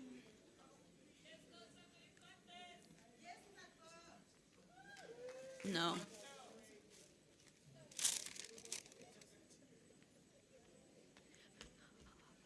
Okay, Ntsako, you have to wait just a little bit longer. We're just getting the remote for you backstage. Okay.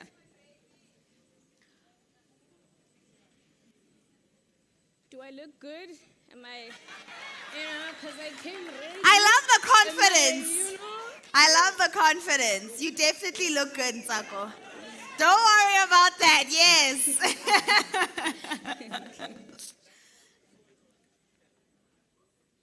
Are we good?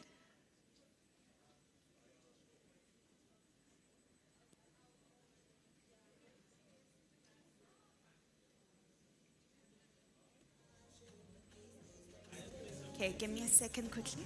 Okay.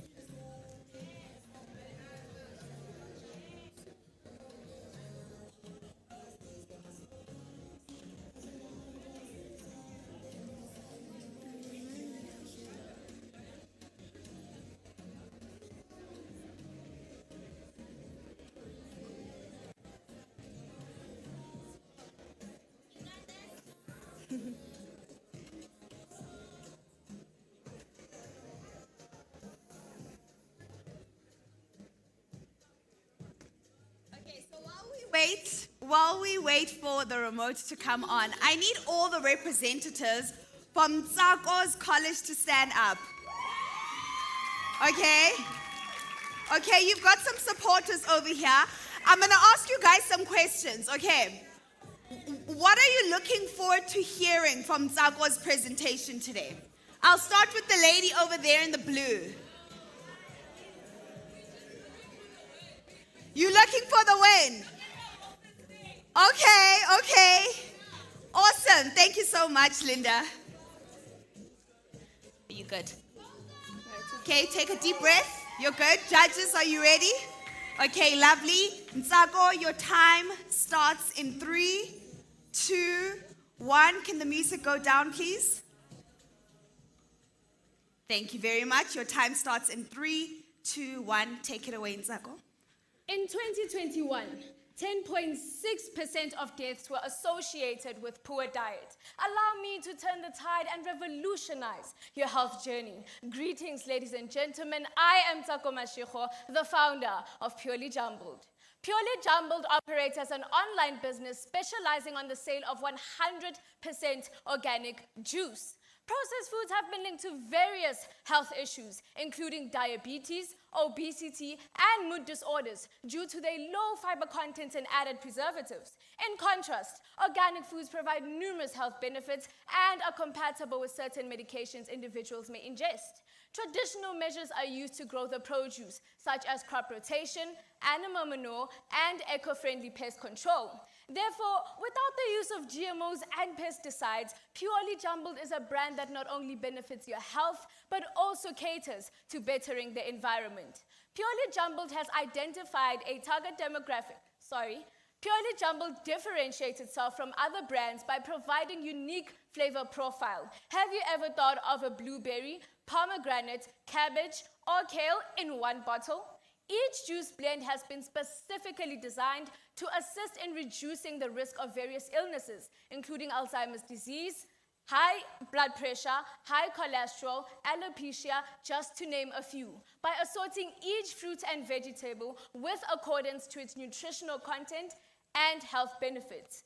We have identified a target demographic comprising health-conscious individuals, individuals suffering from chronic illnesses, gym enthusiasts, parents, among others, of both genders from all age groups. Our marketing strategy includes the utilization of social media platforms as the key channel to engage with the intended target audience in order to increase brand awareness, drive sales, and generate leads. It is imperative for a business to establish a relationship with local communities in order to thrive. By outsourcing our organic produce from local farmers and suppliers, both the business and the community mutually benefit and experience growth. By using strategies such as preserving, greenhousing, or indoor farming, it allows us to minimize the impact of seasonal fluctuations, which in turn increases customer satisfaction. The company intends to utilize an estimated 100,000 rands in capital to cover initial expenditures such as equipment, material, advertising costs, among others. With the 100,000 rands, we plan to put the product in the market within 4 months. Now, ladies and gentlemen, I am not just selling you a juice, I am selling you a lifestyle. So if you want to be healthy, refreshed, and unprocessed, choose Purely Jumbled. I thank you.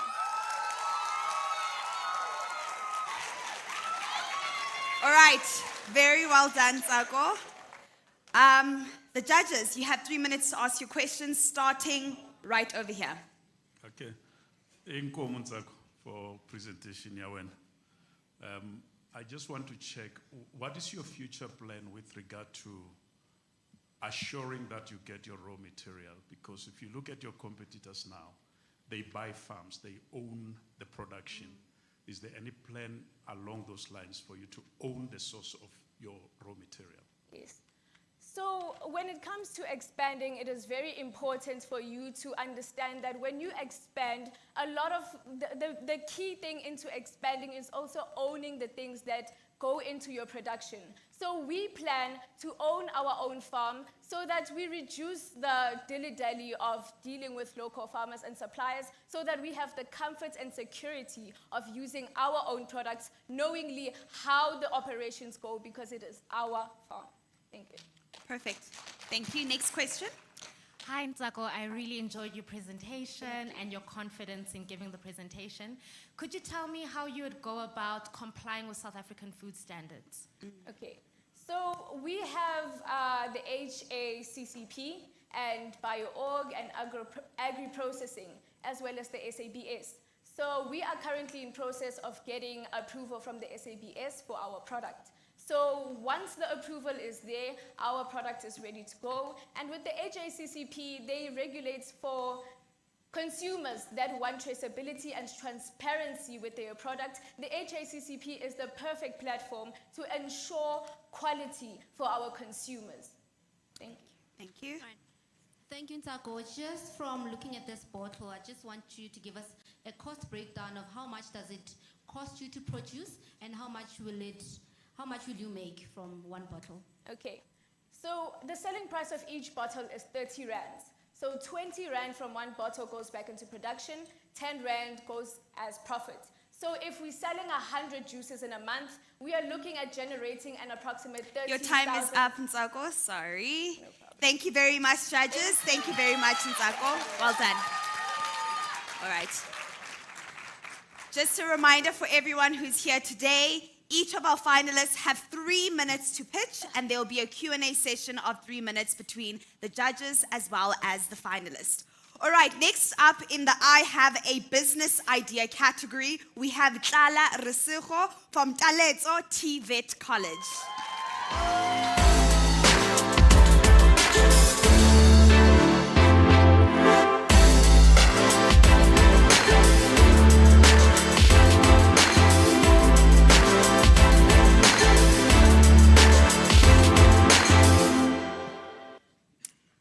Before you start, give them a second to just finish quickly. Are you ready? You've got everything you need. Take a deep breath. And out. You're good. Judges, are you ready? Awesome. Take it away. Good day, ladies and gentlemen. My name is Tlala, and here I'm going to be presenting to you my livestock farm business idea. The problem that we're currently facing in South Africa today is food security, which leads to people not eating meat, which is protein, leading to an imbalanced diet. And they also end up buying low quality meat, which has an oily taste. Lack of protein in the body can lead to muscle waste and bone loss, which causes osteoporosis, and they can end up suffering from illnesses such as heart diseases and obesity due to the oily meat. Over 20.4% of South Africans are affected by the issue of food security, and 69% of women in South Africa of the reproductive age are overweight. Reference theconversation.com. The solution that I intend on bringing is breeding and selling the doper sheep and boer goats, which have quality and tender meat with a superior taste as opposed to other breeds. They have more good for you nutrients than any other meat. I have identified a higher demand for the products, and by receiving funding, I'll be able to buy land and also transport the doper sheep and boer goats. The reason why I chose these two particular breeds is because the doper sheep produce young 3 times in 2 years, as opposed to other breeds that only produce young once per year. They produce twins, and triplets have been born from the doper sheep. They have good mothering traits too. The boer goats have a high fertility rate, they adapt in different environments, and they thrive even during droughts. They are protective mothers too. Our competitive advantage is that we will be based in an area that has good grazing land, and sheep and goats are inexpensive to purchase and feed compared to larger animals. Our target market is the Meatmaker village, its neighboring villages, which is located in the Northwest Province, and we are going to be targeting people between the ages of 20 to 60 years old with an income of 5,000 plus per month. And for the public livestock, we are going to be targeting people with an income of 8,000 plus per month. We're also going to be targeting abattoirs.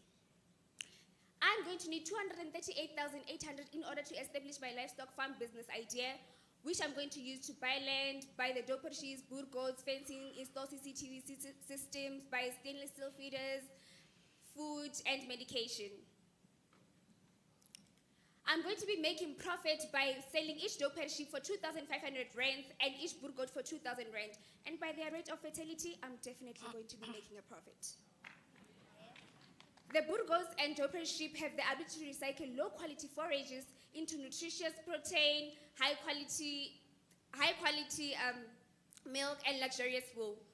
Doper sheep and boer goats will be able to produce fertilizer and manure, which is going to contribute positively to the soil. Thank you.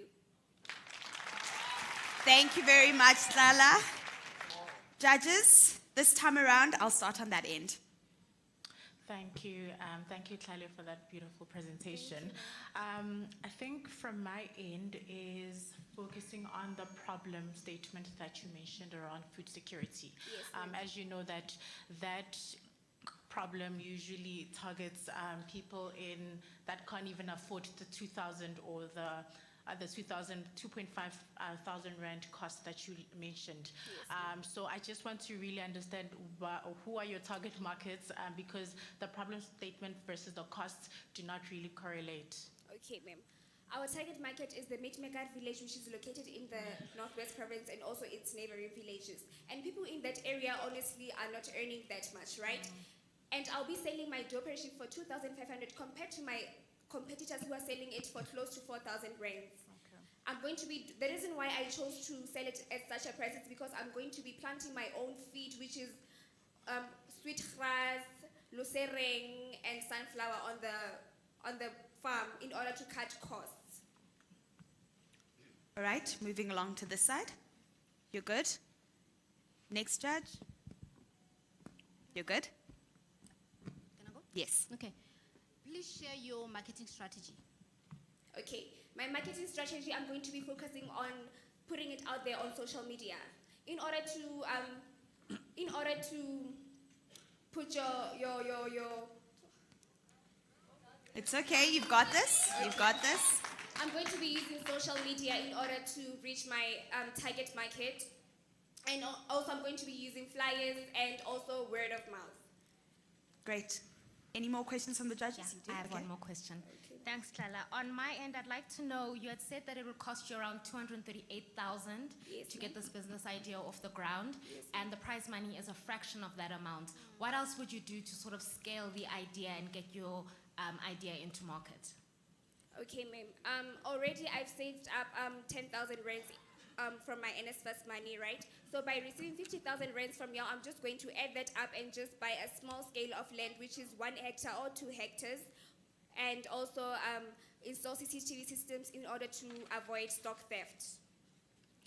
Thank you very much. Any more judge questions? We've got 30 seconds left. All right, with 30 seconds. How can technology actually assist you in enhancing your farming? Okay, ma'am. I'm going to be purchasing a mailer which is going to help me and contribute to me planting and the lucereng, which I mentioned, and the sweet grass, and just process it into feed for the animals. Okay, thank you so much. Tlala, you did well. Well done. Thank you. All right, moving along to our third finalist in the I Have a Business Idea category.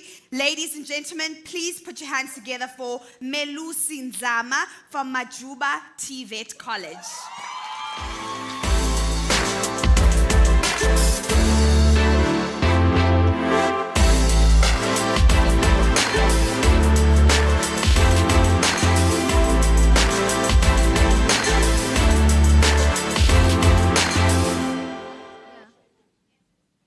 Do you need assistance? Okay. He's a confident man. I like it.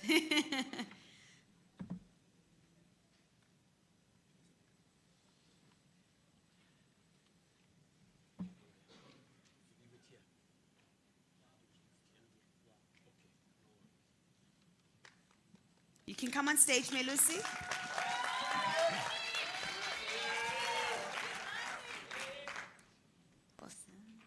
Are you ready? Thank Judges, are you ready? Okay, 3 minutes starts now. Okay, so good morning, everyone. My name is Melu Sinzama, and I'm from Machuba TVET College. Okay, so today I'm here to present my business idea called Smart Tank, Innovation, Water Storage, and Purifications. So, before I get into that, let's get into a little story. So, according to the World Health Organization, about, let's say, 40 to 50% of the world suffer from water scarcity, and about 25% of the world is facing droughts, which is a very serious problem. Very serious problem. Okay, so, but I thought of a solution that might work, né? So my solution is Smart Tank. So what is a Smart Tank? A Smart Tank is a water tank that uses AI and IoT technology to optimize and monitor water usage. So another thing, the tank will automatically fill itself. It will have a leak detection so you can know if there's a problem. And it will also have a borehole should it be placed anywhere with a drought or a serious water situation. Okay. Our target markets are residential homes, commercial buildings, industrial buildings, and let's not forget our future farmers and water-scarce regions. Okay. Our marketing strategy, there are a lot of marketing strategies, but I would like to highlight partnering up with huge water companies like Rand Water, people like that, and also trade shows so people can actually see what is a smart tank. Okay, so I'm sure you're all asking yourself, will this business be viable? Of course, it'll be viable. We are not just helping people, but we are also making money in the process. So to produce one smart tank, it will cost around 43,000. But because we use cost plus pricing, we want a profit that's a little more on top. So our selling price will be 53,700 for selling, ne? Okay. Responsible business. This business will not just help us, the people, but it will help the environment. It will help by creating jobs, making water more accessible to everyone, increase water accessibility, lower carbon footprint, and reduce water wastage. At Smart Tanks, we need people like our water industry experts, product managers, engineers, IT specialists, and data scientists in order to help us fulfill our dream. So guys, let's invest in the future. Let's invest in Smart Tank today. Thank you very much.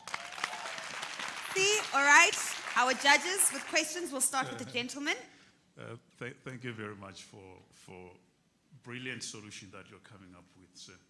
I just wanted to just pass a comment on your presentation that instead of focusing much on the product, also come with a solution in terms of service. Because what you're coming up with, it's a big solution. We had a term, I think it's a term that best, because there were no sensors, no technology that could predict. So what you're coming up with, it's very serious.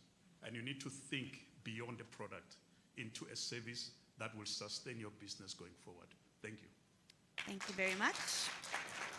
Thanks, Melusi. I really enjoyed that presentation. On my end, I found it a bit ingenious. How would you go about protecting the intellectual property associated with your idea so that other companies are not stealing it or duplicating it and creating it for less? Can you please rephrase the question? Your idea itself, how would you protect it so that no one else is stealing it? Other companies are not coming in to then create the exact same solution as smart tanks. Oh, okay, now I get you. So there are things like copyrights, things like that. We learned in school how to protect our business, so things like that won't happen, right? Exactly. Okay, next question. We've got a minute and a half left. What will be your value proposition? What is your value proposition? Please rephrase. What makes you unique? What makes you different? Oh, it's the technology we have. No one has it. No one has what we have. We are offering a lot. There's multiple income streams for Smart Tank. Only like a few businesses have multiple income streams, right? Because us will not just be selling smart tanks, we'll also be selling tanks and monitors and our technology, which no one has. No one has it. Next question, please.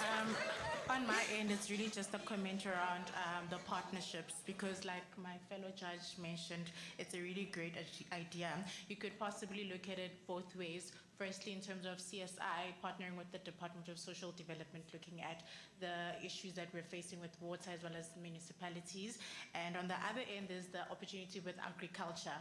Right now, we're seeing the increase on demand or focus on the agricultural sector, looking at how do you monetize and maximize that opportunity on that end. Thank you.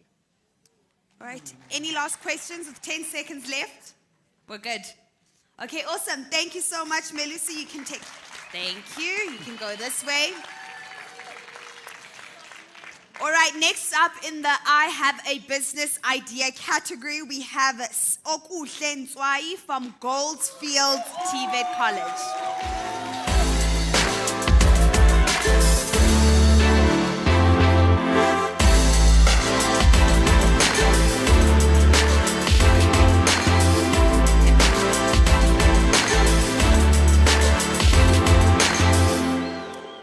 Okay.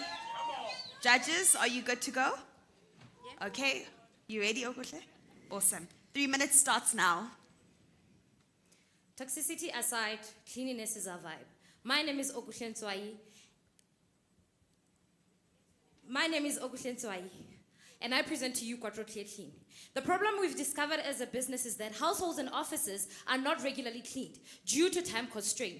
People find themselves in busy schedules. People are also lazy to clean their houses, especially spring cleaning. They find themselves in energy-consuming jobs that they don't have time to clean their houses. This has led to health issues from inhaling dust and being in bacteria's place, causing allergies. Mental wellness has been greatly disturbed, which increases stress levels.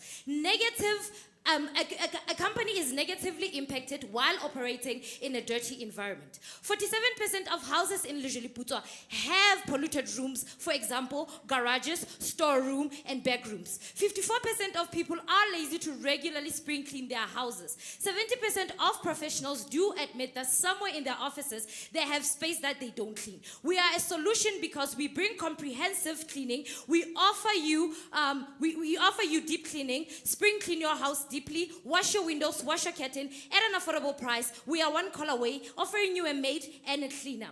We are affordable. You will see in our revenue model. We are reliable and professional, giving you quality services, health and hygiene. We give you after providing our services. Let's look at our revenue model. For example, 2-bedroom house, this is our initial income, 600 Rand. Our expenditure, which is 380, which consists of our labor cost and also detergent cost. We pay our laborers at 70-30 commission payment. We improve the health and the well-being of the people by providing them a healthy environment. Promoting community impact by using eco-friendly detergents, which we buy from approved retailers. Promoting environmental responsibility by giving them a norm and a habit of being in a clean environment. This is my team. My name is Okuhle Ntswai, and join me in making cleanliness your vibe.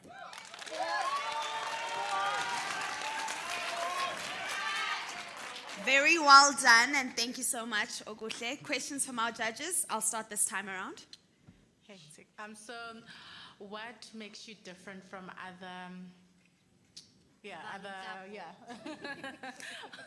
Thank you for that question, man. Because I'm offering this service in a small town, which is Virginia, and no one has such a business. Normally, there are big company businesses that offer these services to big companies, but we offer these services to small houses and offices, very affordable house calls which are not normal to be operating. We offer you house calls, we give you maid and a cleaner, which is a bit different. That's what makes us outstand in our own community, because there is no such business in our community. Thank you. Great. Thank you. Next question. Any plans of having a technology platform to connect with your customers? Definitely, ma'am. We're Please share a planning bit more. to provide a platform that will lead you to get into our services, a platform that will lead you to showing you our price list, a platform that will lead you to be able to be comfortable and give you customized services to be comfortable and give you whatever you want, because we have spring cleaning and we have extra services. We also have maids and cleaners, so we will do that for you. Great. Thank you. Next question. Hi, Okuhle. Very confident presentation. I enjoyed it very much. Could you share with us how you would use the prize money to start this business? Can you rephrase that for me, please? How you would use the money if you won the competition? How you would use it to start the business? Definitely start by buying cleaning machines, because it's more advanced to clean mats with hoovers, and there are also cleaning machines that are more advanced. Also buying laptops so that we can be more digital and finding creative ways to reach, and also promoting boosters on Facebook, monthly payments. That's how we will do this. Great. Next question. Do you have a question? Okay. I just wanted to check something. With regard to your community, what is the population that you're looking at, that you'll be selling to in terms, because that will assist us to understand what would be your revenue within that area that you're talking about. Like I said, 54% of houses, 54% of people in my area are lazy to regularly spring clean their houses. I mean, sir, how often do you spring clean your house? And when last did you spring clean your house? So in How many in population in that area? How many people? Yes. In that populated In the area? yes. I Can you would- check that, please? Check that. How many people are in that area? That will assist you to understand what would be your revenue in your business and your turnover. I appreciate that, Thank sir. you. All right.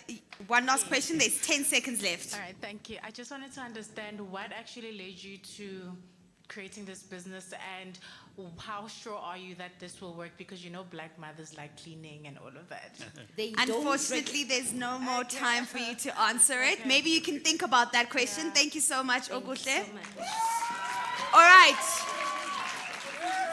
Our next finalist in the I Have a Business category is Cyril Masivenge from Nkangala TVET College. Cyril, please take the stage.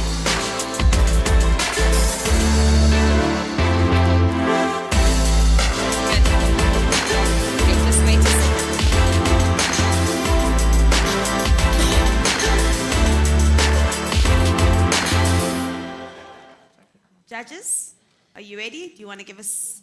Okay, the judges are ready. Are you ready, Cyril? Take a deep breath. You're good to go. Your 3 minutes starts in 3, 2, 1. You can start. Cigarette butts are part of a cigarette that is left after a cigarette has been used. According to National Library of Medicine, in 1950, modern cigarette filters were introduced. They were mainly invented to reduce some of the toxic chemicals that smokers inhale while smoking. In South Africa, we have millions of cigarette butts thrown around containing toxic chemicals, poisoning our South African water resources, shortening our plants' growth. Also, our animals and children often mistaken them for food. Good afternoon, everyone. My name is Cyril Kensani Masivenge, and I'm here today to represent my business idea to you guys. The name of my company will be Masivenge Solutions. Pollution is the biggest factor affecting our daily lives and our environment. Cigarette butts are very much underrated, but still are the biggest contributor in our environment. According to tobacco control data, in South Africa, we have over 10.4 million of cigarette smokers, but yet still cigarette butts are not seen as recyclable or reusable products. Therefore, my business idea is to start the recycling and repurposing of cigarette butts. We'll be the first in the country. How do we intend on doing so, you may ask? Well, we intend on doing so by collecting cigarette butts in our community, by installing cigarette butt boxes in our public places, such as malls, taverns, higher learning institutions, more especially in smoking designated areas. We are planning on advertising and raising awareness about the toxicity of cigarette butts in our social media pages, such as Facebook, Instagram, and Twitter. Well, dealing with cigarette butts recycling, we are actually dealing with two materials, which is the paper and the sponge. With the paper, we intend on recycling it, turning it into mosquito repellent, sell it to household users, especially those who live near lakes.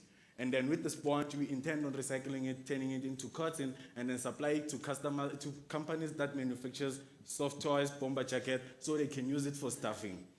My business idea is very environmentally friendly, as we will be eradicating pollution. Also, it's a low-skill job, meaning we can employ a majority of unemployed community members. My ask is for funding and partnership.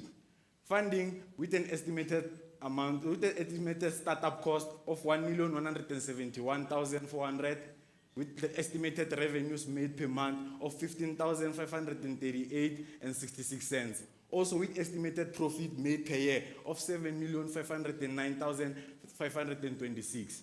Cigarette smokers will be happy to know that they are not only polluting our environment, but also they will be contributing positively so in our community. Thank you. You may ask questions. Thank you so much, Cyril. You'll have 3 minutes with the judges. We'll start this side with the gentleman once again. 3 minutes starts now. Okay. Thank you, Binir. There is one thing I commend on your presentation is your showing of the numbers. Because in as much as you know you're gonna win 50,000 or whatever amount, but you showed us 1 million and something that you need, then you will categorize it. So that for me, it's a go. But I just wanted to check with you. I saw you wrote Ronaldo and Messi there. Who is the paper and who's the sponge? Thank you, Cyril. I really enjoyed your presentation as well. On my end, I would just make a suggestion that maybe some of the people that you could partner to work with are hotels and restaurants where you could have your boxes installed there in their smoking sections.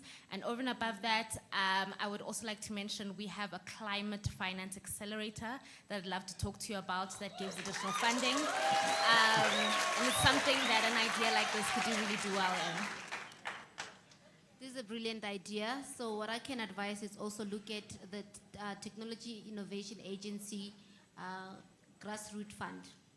This is a good idea. No questions. All right, judges, final call. No more questions? No more comments? Awesome. Thank you so much, Cyril. Can I have the remote? Lovely. Okay, next up in our I Have a Business Idea category, we have Spiwe Skosana from Sekhukhune TVET College. Spiwe, please come on stage.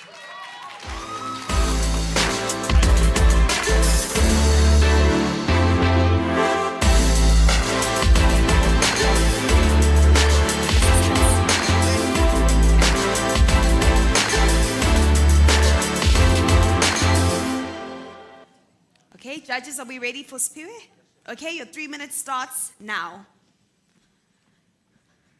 Good day, ladies and gentlemen.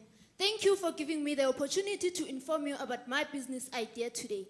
I am Spiwe Skosana, the inventor of the Nompilo speeding machine. I was raised by a very strong woman who depended on big work for a living, my grandmother, which is why I also have passion when it comes to business and arts. As we are using our own hands as beadwork artists to do our work, that makes our work to be very slow, tiring, causes bones and muscle diseases, and may lead to blindness to those with eye problems like me. And just because our work is very slow, that delays us as beadwork artists from making enough profits for our businesses, as we sometimes fail to meet our customers' demands. We are currently using a tool called Loom to do the beadwork process better, but it does not solve 100% of the problems that you have. Because even if we are still having the loom, it still takes us 2 to 5 days to complete just a small beaded piece, such as a necklace or belt. Ladies and gentlemen, I have a perfect solution for all the beadwork artists. Allow me to introduce to you my new Nompilo speeding machine, a machine that will be used to make the beadwork process instead of us using our own hands. What is special about my machine is that it will be able to attach the beads on the needle on its own. It will have a maximum of 20 threads lined horizontally to guide the beadwork artist on the design he or she wants to make. The work done using the Nompilo speeding machine will appear more neat and stronger compared to the work done when using hands. I'll need an amount of 667,000 rand to start my business, which will include all the materials that will be used to build a machine and other important things such as IP testing as well as SAPS approvals. My machine will be sold to all big shops that supply us with machinery, such as macro and game stores, to all the beadwork artists, and to anyone who wishes to start the business of beadwork. Social media platforms such as Facebook, WhatsApp, TikTok, and others will be the first platform that I will use to advertise my business. I'll also ask the most famous beadwork artists, such as Mam Esther Mahlangu, to be one of the influencers into my business. My business will not affect the environment at all, since the machine will be eco-friendly to use. It will allow us as beadwork artists to make enough profits for our businesses. Ladies and gentlemen, the Nompilo beading machine will be a way to go when you want to make the beadwork process more effective. I thank you.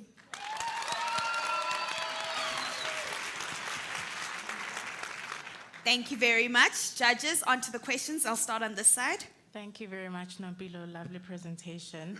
I think on my end, it's really just a comment on how I love the concept because it also brings forth inclusivity within beadwork. Like you mentioned that I don't think a blind person that loves arts and creative would be able to be creative, so this brings in that inclusive, and maybe also it'd be great to also partner with the Department of Arts and Culture. Also just to talk about, yes, the beadwork and arts, but also the inclusivity part. That could be maybe a great VP, value proposition. Thank you. Thank you so much. Next question. Thank you. Just want to check how far has your research has been, right, especially in manufacturing the machine? Do you know who you're going to go to? Will it be manufactured in South Africa or out of South Africa? My machine will be manufactured in South Africa. I am currently working with a technician from my school. We are working on a prototype for my machine. Great. Thank you. Next question. Thank you so much for your presentation. I really thought that the machine looked really beautiful, the design itself. I think my question for you is that a lot of beadworkers are not as high earners as they are. Would you have maybe installments available for them to pay for the machine? Yes, ma'am. I was planning to, because not anyone will be able to buy the machine. But I was planning that those who who won't be able to buy my machine can come to my business and use the machine, and I will charge them for using the machine instead of them buying it. Nice. Next question. No more questions, judges? No comments? Okay, great. Thank you so much, Piwe. Can I have the remote, please? Thank you. Thank you. Thank you. All right. Next up, we have Nolihle Maliti from College of Cape Town.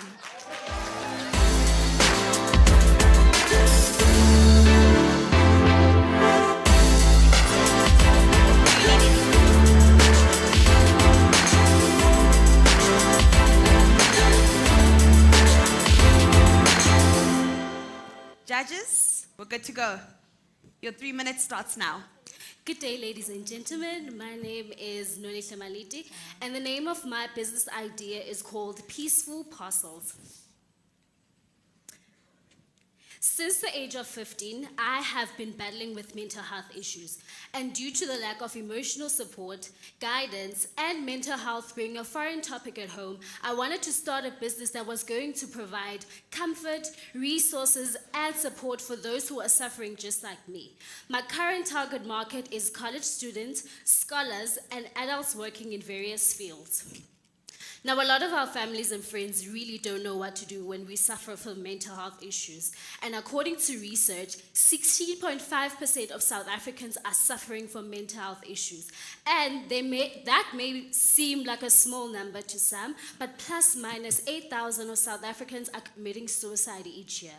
That could lead to a number of issues such as social isolation and loneliness. And I can tell you that suffering in silence can be very daunting. You may start having suicidal thoughts and attempts, as well as difficulty maintaining your performance and increased risk of substance abuse.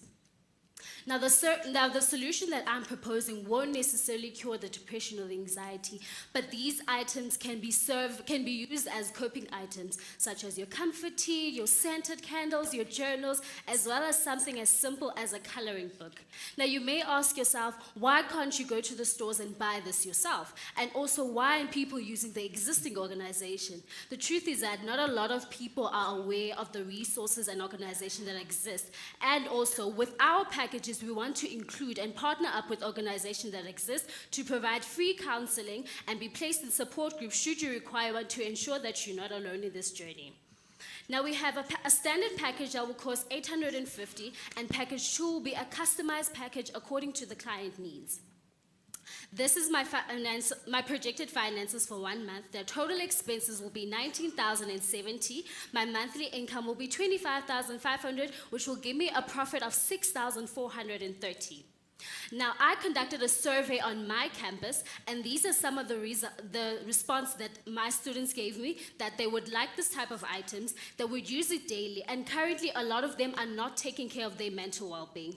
That is why, with the help of social media, I would like to normalize conversations around mental health to reduce the stigma, and also to use recyclable and reusable packaging material. So let's prioritize mental wellness and find peace. Thank you. Thank you so much, Nolihle. Judges, I'll start with you, sir. Okay. Narita, thank you very much. I just wanted to check, would this be more of your CSI or NPO project, or you see this as a profit-making PTY that you want to start, or would this be a movement? Can you please rephrase that? Okay. Would this be more of a movement and a campaign that you want to start and partner with other organizations? Or would this be a profit-making business that you want to start? This will be a profit business that I want to start, because I currently use one of the organizations that exist, and they do motivate and promote that we use mindfulness exercises, which include writing down in your journals, meditating, and also using things like Epsom salt. Thank you, Nolihle. I enjoyed your presentation. Mental health has a lot of stigma around it. How would you go about marketing this business? So I would like to share parts of my story, and also have organizations and professionals who will help educate people on mental wellness and how it can affect them, and also how to take care of themselves better. Thank you. Just want to appreciate the fact that there was traction. At least you have went to your potential customers to hear what they think about your product. Heads up for that. Yeah. No questions? All right, judges, no more questions, no more comments? Okay, great. Thank you so much, Nolihle. All right, last but definitely not least in the I have a business idea category, we have Bongela Bayanda from Ikhala TVET College.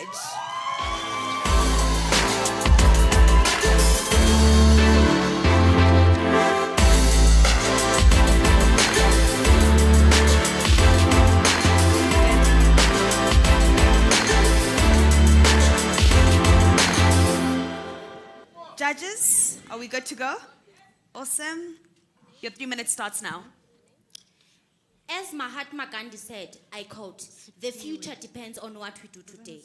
Good morning, ladies and gentlemen. My name is Bayanda Bongela from Ikhala. I have a business idea which is called Bayanda's Cattle Connect. As I come from deep rural areas of Mission in Butterworth, I noticed that many cattle sellers in my village suffer financial losses due to low price market, unreliable buyers, and also lack of knowledge in evaluating and classifying of cattle based on their quality, their characteristics, and their value. This leads to incorrect identification on high quality cattle, selling of cows without knowing their true value, and also loss of profit. For example, a cattle seller owns a cow that produces high quality beef meat. However, due to lack of knowledge, he sells that cow at a low price. I counted about 20 to 40 households in my village which suffer this problem. To address this matter, I will create a platform where I will connect sellers with reliable buyers and also provide expertise on evaluating and classifying of cattle based on their quality, their characteristics, and their value. I will be unique because I will be the only one in my rural village area who is operating there. As I know the challenges faced by the cattle sellers of my village, I will ensure transparency and build trust. Unlike other commercial farmers who prioritizes profit over people, I will focus on empowering the cattle sellers in improving their livelihoods. My target market will be the small-scale farmers around Butterworth, the abattoirs, and individuals who want to slaughter. I will charge 15% on every cow sold as my commission, where, for example, a cow as a whole weighs 500 kg and it is sold with a scale that is 18 rand per kilo. I'll multiply that 500 with 18 rand, it will give me 9,000. And in that 9,000, I'll multiply it with my 15%, it will give me 1,350 as my commission. This will empower the cattle sellers and the rural communities in accessing fair price market. It will also help them gain knowledge on how to evaluate and classify their cattle. It will reduce poverty and increase food security. It will also reduce carbon footprint by limiting unnecessary transportation. It will promote rotational grazing by reducing soil compaction, increasing soil organic matter, and improve soil structure. In the future, I envision a thriving feeding lot where farmers will trustingly bring their own cattle for me to take good care of them and feed them. My aspiration is to build a hub that nourishes animals and empowers farmers to try for better price markets. Thank you. Very well done, Bongela. Thank you, judges. I'll start on this side over here to my left. Yes, no problem. Thank you very much. Really love the idea, and I think I like the idea of knowledge sharing within your community, because yes, you're right that a lot of people within the rural have cattle and farms and other animals, but they don't know how to monetize that. So I think it's kudos to that. Thank you. Okay. Thank you so much, Bayanda. Just want to understand, you've mentioned so many things, but then if you had to start today, where would you start? I would start by going to get a scale so that I could go to the cattle sellers and weigh their cows. And also, I would also go to them firstly, I would go to them and talk about my business idea to them and share with them so that they can trust and knowledge my business idea. Thanks, Bayanda. On my end, I really enjoyed your presentation as well. Sounds like a very creative idea. Online marketplace platforms can suffer from a lot of scammers, like people who go on there and they're not really selling a cow, or you come to buy a cow and then you get a donkey or you get a dog. So how would you sort of prevent that from happening on your platform? Ma'am, as I've said that I'm focusing on rural cattle sellers for now. So in them, I won't use online. I will go door to door and talk with them. And also, I will go to the traditional imbizos in the villages, because most of the cattle sellers in the villages are old people who know nothing about online. Okay. Yes, okay. It's a brilliant idea. One thing maybe you can ring fence is to have a strong contract where if you came to my farm and weighed my animal, I cannot, when you leave, sell it, because now I know what is the price of this animal that you've given me. Yes. But instead of selling through you to give you commission, then I can exit and find myself selling it somewhere. So what you can do is just to have some form of terms that would say within 60 days, you need to make sure that you buy through the process that we have followed. Then if we fail to sell it after, you can then sell it open, the same way that you would sell the house and all that. So I think that is one thing you need to just be careful, because people will come for your scale, but they won't use your services sometimes. Thank you. Yeah. Thank you so much. No more questions, judges? Okay, great. Thank you so much and well done. All right. That brings us to the end of the I Have a Business Idea category. Let's give a huge round of applause to all of our finalists. Yeah, that was awesome. Now, as we all know, last year we had the same category, the I Have a Business Idea category, and the winner was Ustulile Mkhize from the Coastal TVET College in KZN. So obviously, as we know, in this category, it's still an ideation phase. But what's great about this person is that after they won, they went on to start their business and they're currently in operations. So let's take a look at their operational journey and see where last year's winner is currently at.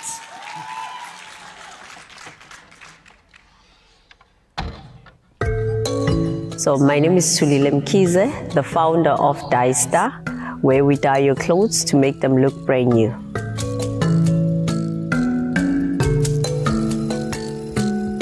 So I noticed that there is a bit of a competition at school in terms of wearing clothes. So if you are wearing clothes that are looking old and a faded color, you seem like, popular, or you seem like a person that anybody can just take advantage of you. So I didn't like that.